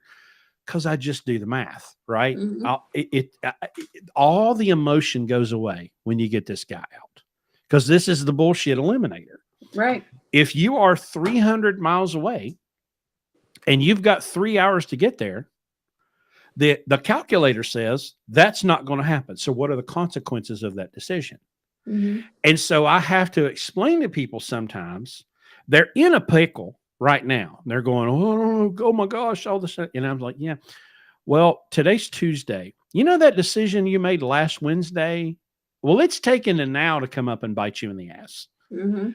And that's really difficult for them to accept, but that's my job, my literal job description. We had a guy one time, he said, well, man, every time there's a problem, you figure out a way to make it my fault. I said, because it is your fault.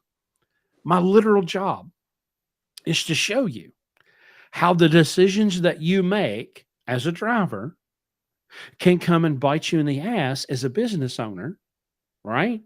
That's my job. That's literally what he pays me to do, is to say, well, you made this decision and that decision, and now your Mhm. friend consequences have Yeah. shown up.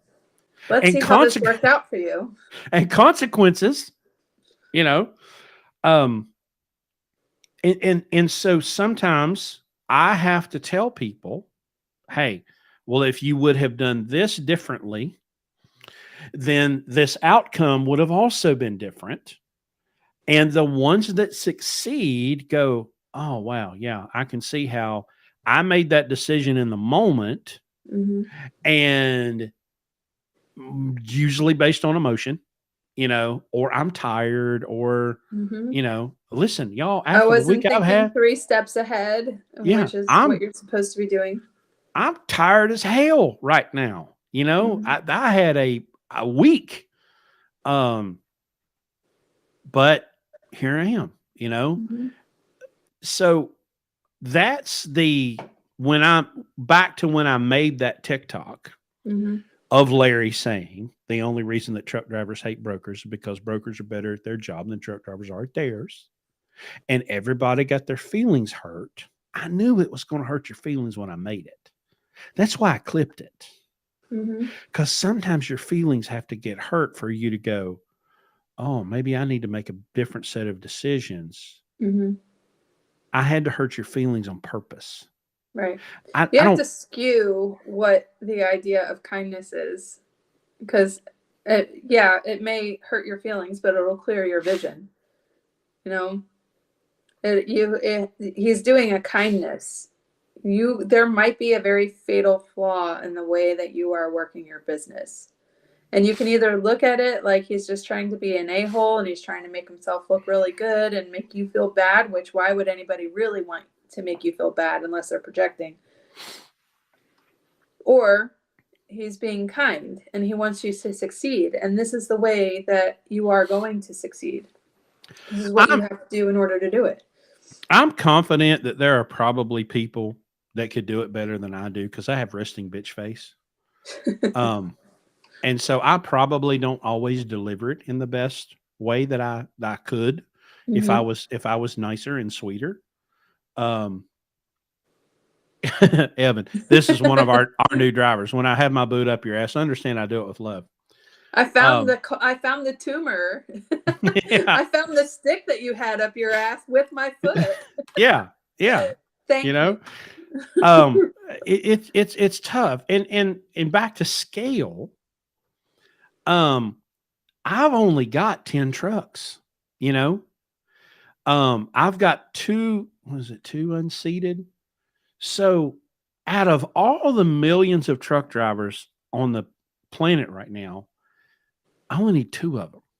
Mhm. And I need two of them to understand that if they'll come to us, we'll unplug their brain, rewire it, and plug it back in and make them customer focused and give them a servant's attitude. And we'll get them to think about, maintenance and all of the things. The rest of y'all, I can't do anything with you.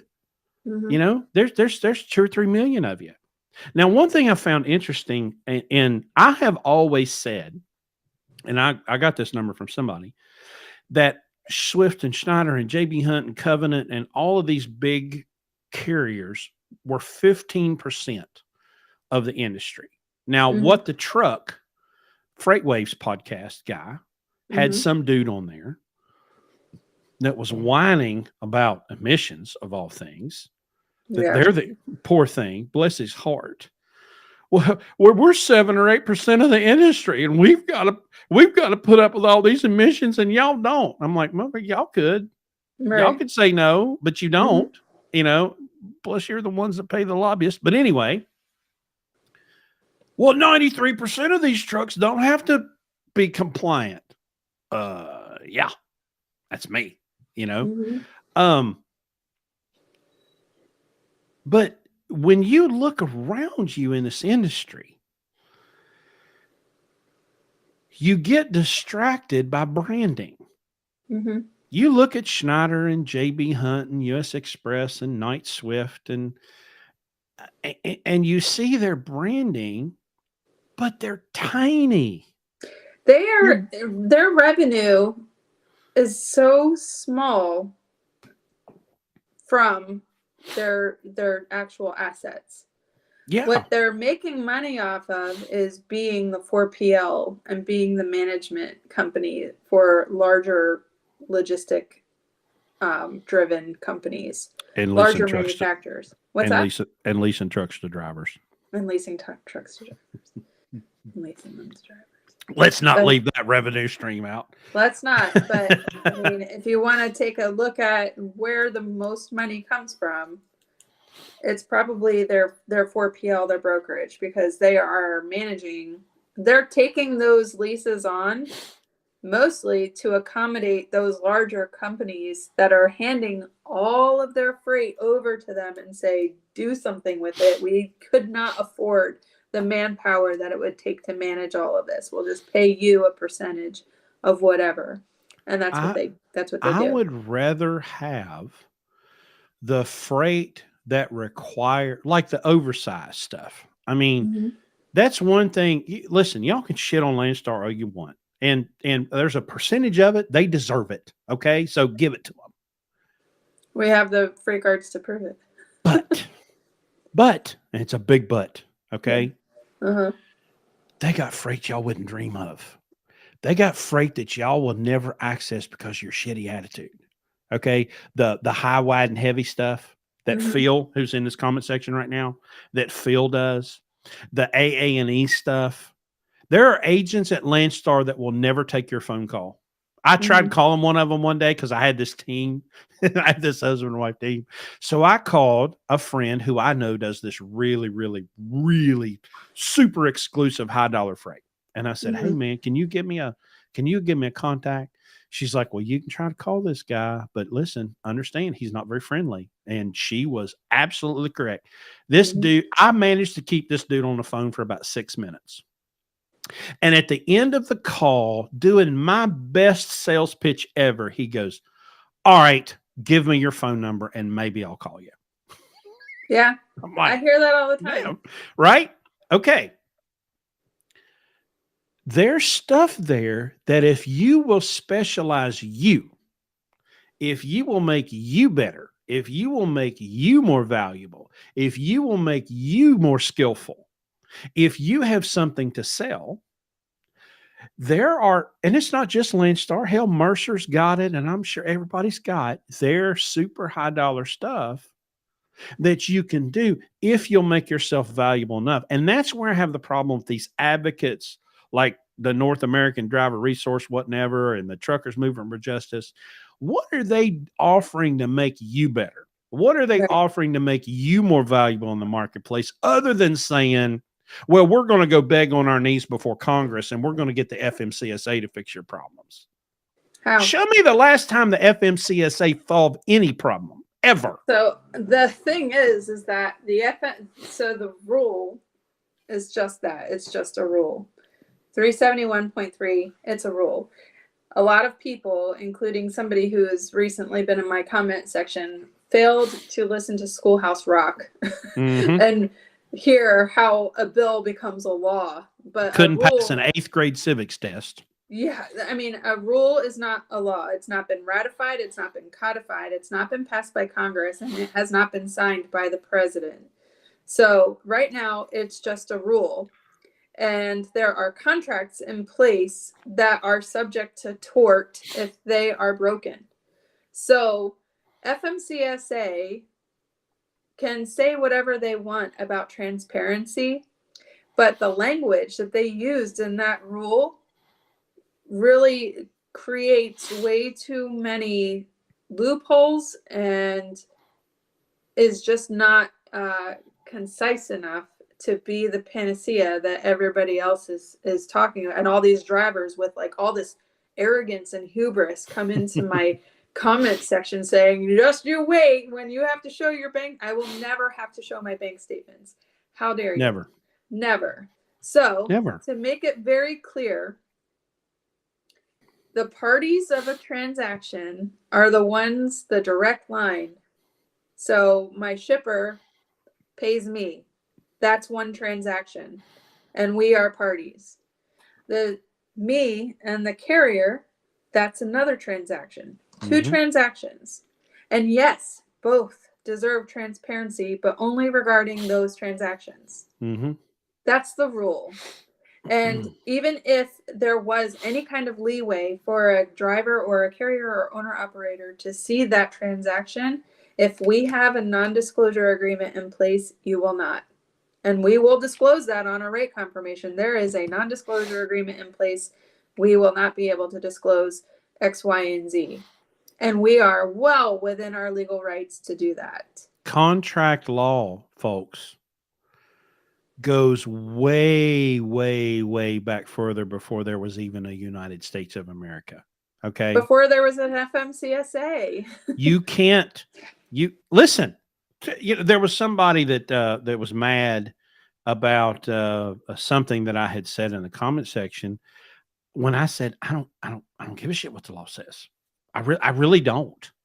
Right.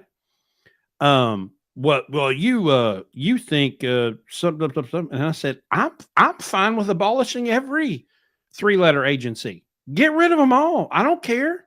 It doesn't matter to me because I don't worship at the idol of the state like it's some magical Not just supernatural that, being. it's say somebody is going around lying about you or accusing you of something.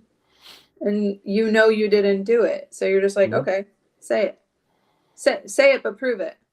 That's how I feel about transparency, because that is geared towards what they claim are the dishonest brokers. And we've already talked about where that 65% number comes from.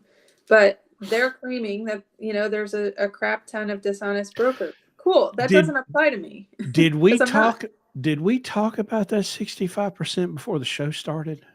If not, we might need to hit that one more time. Okay, so when you are a freight agent, not owning your own brokerage, you will be under a 3PL. And much like what you go through with Landstar, you get 65% of the load. The 35% that's remaining goes towards operating costs and insurance and things like that for you. So you're basically paying them 35% of your profit.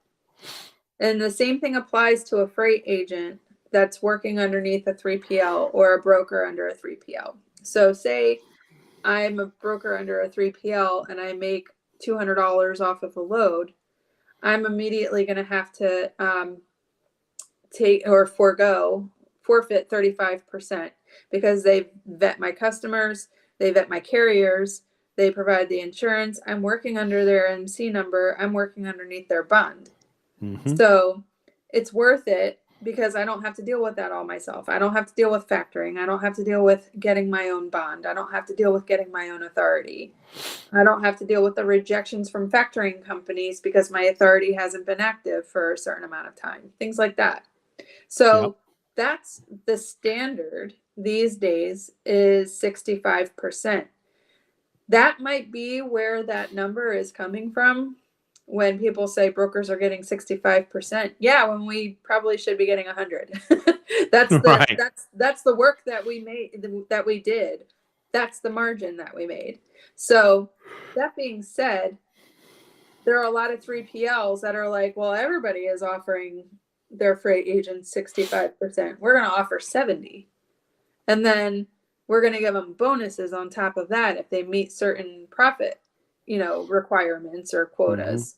So, when carriers see that happening, they're going to be like, they're making 75% off of it.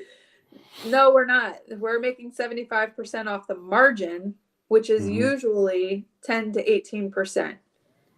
And if you're doing LTL through regional carriers like YRC, Central Transport, FedEx, Southeastern Freight Lines, things like that, then usually you're charging a higher margin because those are only a few $100 shipments. So that's going to change what your average is if you're looking at it from like 15% up to 25, 30. And that's why it looks worse when really it's just messing with your averages. So this is a comment from Phil Freeze, who is a Landstar BCO, heavy haul guy. Also helps us. He's our dispatcher mentor for people that want to learn how to do platform freight properly. The most successful BCOs at Landstar are all experienced, proven, customer-minded individuals who sets themselves above the competition and can continue to perform on a higher level. Appreciate that. Sobriety. One of us has to be.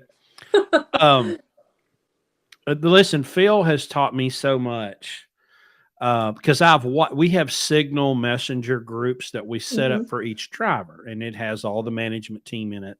So everybody knows what's going on all the time. Well, Phil has a platform division or platform group. And so every time one of those guys secures a load, they have to take pictures of their securement and send it to Phil for Phil to take it apart and say, nope, do this. And you need to put one here and put one there. And here's why. I mean, hell, I could go strap a load right now just from watching this training and mentoring go on. But, when I realized some point in my career, in my 25 years, that if I'll just make myself set apart, make myself better, I can earn a greater rate because I deserve it, not for simply existing. Oh, well, here's my wallet. I've got a CDL. You owe me $375 a mile. Well, no. Are you worth $375 a mile? Or are you worth $215? And don't tell me it's because you're on time. Don't tell me it's because you have reliable equipment. That's the bare minimum. Yeah. That's what we expect from you in the job, period. Don't come at me if you are not going to be able to be on time. Don't come at me if you're not going to have equipment that doesn't have holes in it and a leaky roof. That's what you are expected to have. And so, I mean, do you go out on dates and then brag because you paid for dinner? No, like you're supposed to. I got a commendation one time that I literally swear to God, I wasn't even expecting, because I didn't realize that I was doing something out of the ordinary. I was at Anderson Trucking Service. I was leasing a truck from them in a pad wrap division where you carry blankets and bars and all that stuff. And it's all white glove stuff. And I'm delivering at a mall, right? And we've got all these fixtures for Justice Tween or whatever the store, American Eagle. And they had like 10 trucks show up. Well, another truck for the same carrier, ATS, shows up. Well, I'm being selfish in this moment. And that's why the commendation surprised me. I needed to get my truck unloaded, but there was another guy in front of me. So I jumped up in his trailer and I helped the crew unload his trailer. And then there was another truck and I helped the crew unload his trailer. So I was being selfish. I wanted my truck to get unloaded faster. So I jumped in their trailers. But you look like a team player. Right? That was not my intention. My intention was not, hey, look at me. Well, I'm a team. I'm like, I want to get you some bitches out of the way so I can get unloaded. So I help unload 2 or 3 other trucks. They get mine, I unload it. Well, then I get this email. hey man, we're giving you this citizen, blah, blah, blah. And I'm like, okay, but I was being a jackass, kind of. Like that was not my intention. My intention was self-centered. I wanted my truck unloaded faster, so I jumped in and helped theirs. Well, there was a guy that sat in his truck the whole time and didn't do jack shit. Mm-hmm. And that guy got a reprimand because he was paid like $400 in that rate to unload or to assist, and he didn't do shit. Well, they took his $400 away from him and gave it to me. But that's not why I did it.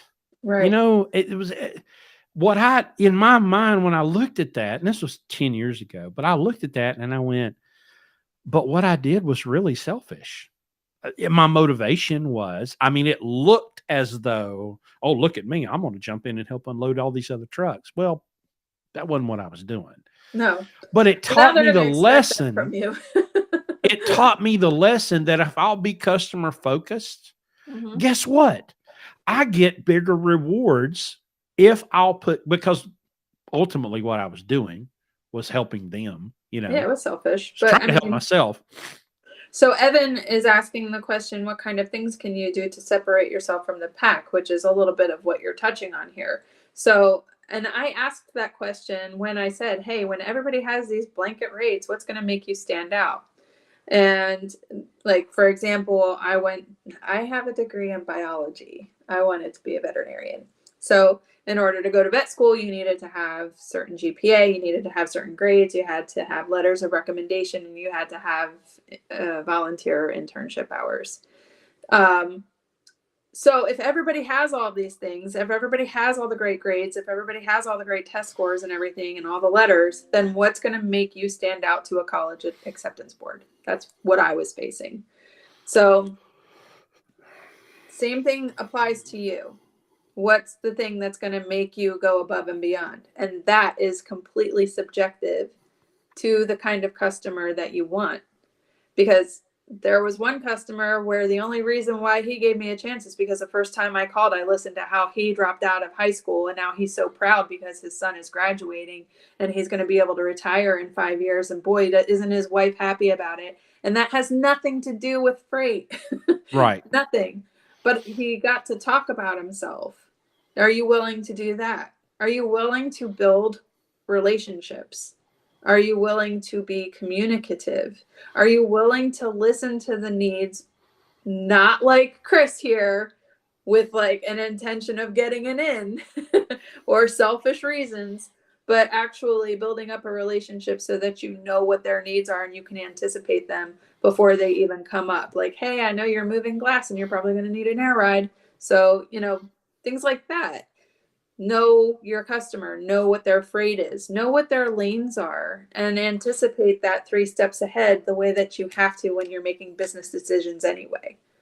So Phil adds, communication is key, but go above and beyond that. mm-hmm. Develop a personal relationship with the agents you enjoy working with or brokers. Mm-hmm. Solve problems instead of creating them. Oh, hell yes. Preach. Amen. It takes hard work and dedication. I mean, the number of times, listen, this is so stupid, but I'm going to say it out loud. I went and created an email address for every account, or I mean, every truck. It's LS, Landstar, Mm-hmm. the truck number @.com. Sure. The number of agents that have said, oh, thank God you have an easy email. Like, that's all it is. Kind of did that for me. But now when I think about that, I'm like, yeah, somebody has called up and they've got 17 consonants in their email address. I love bikerbabes@gmail.com. Like that's not helping someone. Mm-hmm. Again, I did it for me, but it helps them because it's simple. It's LS, the truck number @whatever.com, And the number of times I remember a couple of years ago, this agent called me and she was like, I'm in a pickle. I need a truck. And I didn't have anybody within 300 miles.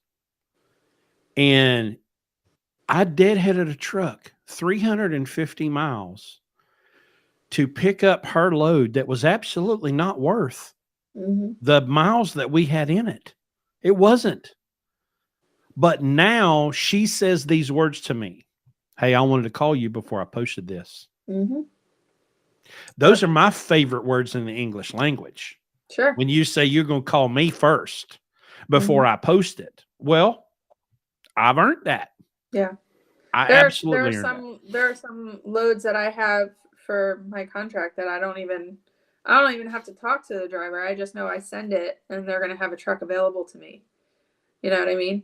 And it's because I treat them well, I pay them well, and they've earned that because they do a good job. They check in. I don't have to call a driver. My customer is not worried. I just send it and they're like, "Thank you." Mm-hmm. And that's the easiest job that I have, is the one where I don't even have to lift a phone call. I just build it and send it, and that's it. Done. Yeah. Automated. The next best thing to automated. So, and the best thing that I can hear is, I know that you're not the cheapest, but I wanted to make sure it's done right. So, Yeah. it's really just what's important to your customer. If price is the factor, then you're going to have to appeal to them, but I promise you they're going to leave you. That's not going to be a relationship customer. But if your equipment is fitting for them, or I have one customer who ships to prisons, and their drivers can't wear jeans and they have to have an ID, and they have to go through like all of these things. They know that I'm going to provide them with a carrier that fits all of those needs. That has nothing to do with price, and he's willing to pay for that. So you just have to listen to what your customers listen to hear, listen to understand, not listen to just act like you're listening and they feel good about that. Okay. Mm-hmm. Because the last thing that they want to do is repeat themselves. I can't remember if we've mentioned Pittsburgh Power tonight.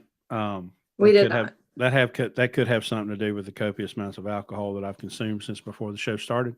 But Pittsburgh Power has been our OPS. sponsor for a year. Pittsburgh Power OPS. And listen, Pittsburgh Power, the sponsorship relationship is mutually beneficial, but we've talked about them for years because we have a Mercedes engine with 1.8 million miles on it, and that's because it's had an OPS on it. We believe in Pittsburgh Power because relationship. We've been with them a very long time, so please let them know that you heard about them on the Blue Ribbon podcast, so that they'll renew their sponsorship. And listen, max mileage. We took a truck in. I'm going to do a video about this later. We took a truck in that we normally wouldn't take, a 2016 Cascadia. It's got all the yuck emissions. But we took it because we like the young man that owns it. And it's paid for, right? So it doesn't have a bunch of risk attached to it. That was part of this big excursion that I went on last week. It was sitting in Indiana. Larry and I went up to pick it up. And God almighty, the shocks are original. We're pretty convinced that the shocks are original, and the truck has 780,000 miles on it. And after the condition of the air dryer, I'm pretty sure that's original too. So this truck has been horribly neglected, but we're going to give it some tender love and care, and we're going to take care of it. And so, but it's going to have to run the Pittsburgh Power Catalyst. It's like a non-negotiable thing. This truck is going to have to run the catalyst because we cannot trust that the emissions control system is going to do what it needs to do without some help. And that help is going to come from the Pittsburgh Power Catalyst. We 100% believe in that product. A couple of weeks ago, we had Dr. Jane, the chemist, behind. So if you're a nerd like me and you want to learn all about the chemistry, go back and listen to that episode. And she does a great job explaining that. Mm-hmm. But this is the market showing up. Emissions controls were forced upon us. They're not helping us. And so the market has provided a response, and that's the Pittsburgh Power Catalyst. I promise you, if you run the catalyst in your truck, you will immediately notice a difference in your emissions engine, in how many regions it does. Your DEF usage should go way down. And this is all the what we've been reported has happened. And we've seen it. We did a diesel force cleaning on a 2016 Cascadia, and when that thing came to us, it was nothing but yellow lights. The thing wouldn't travel 10 miles without shutting down for a regen. We did a cleaning on it. We started running the catalyst, and for like a year and a half, didn't have any problems. So Pittsburgh Power is our friend, and we're glad to have them as a part of the show. Let's see. Do we have any more comment? Oh, there's Lee Byer. What's Lee have to say? Phil could vouch for the fact that in the heavy haul world, it's not uncommon to put a guy on a plane to make last minute team run happen. Yeah. They don't mess around in that heavy haul world. Matthew, a broker I use more than others, had a short comment about books yesterday. An hour I called back. When I found I was going to have to wait 14 hours, she told me, give me 5 minutes, boom, detention pay.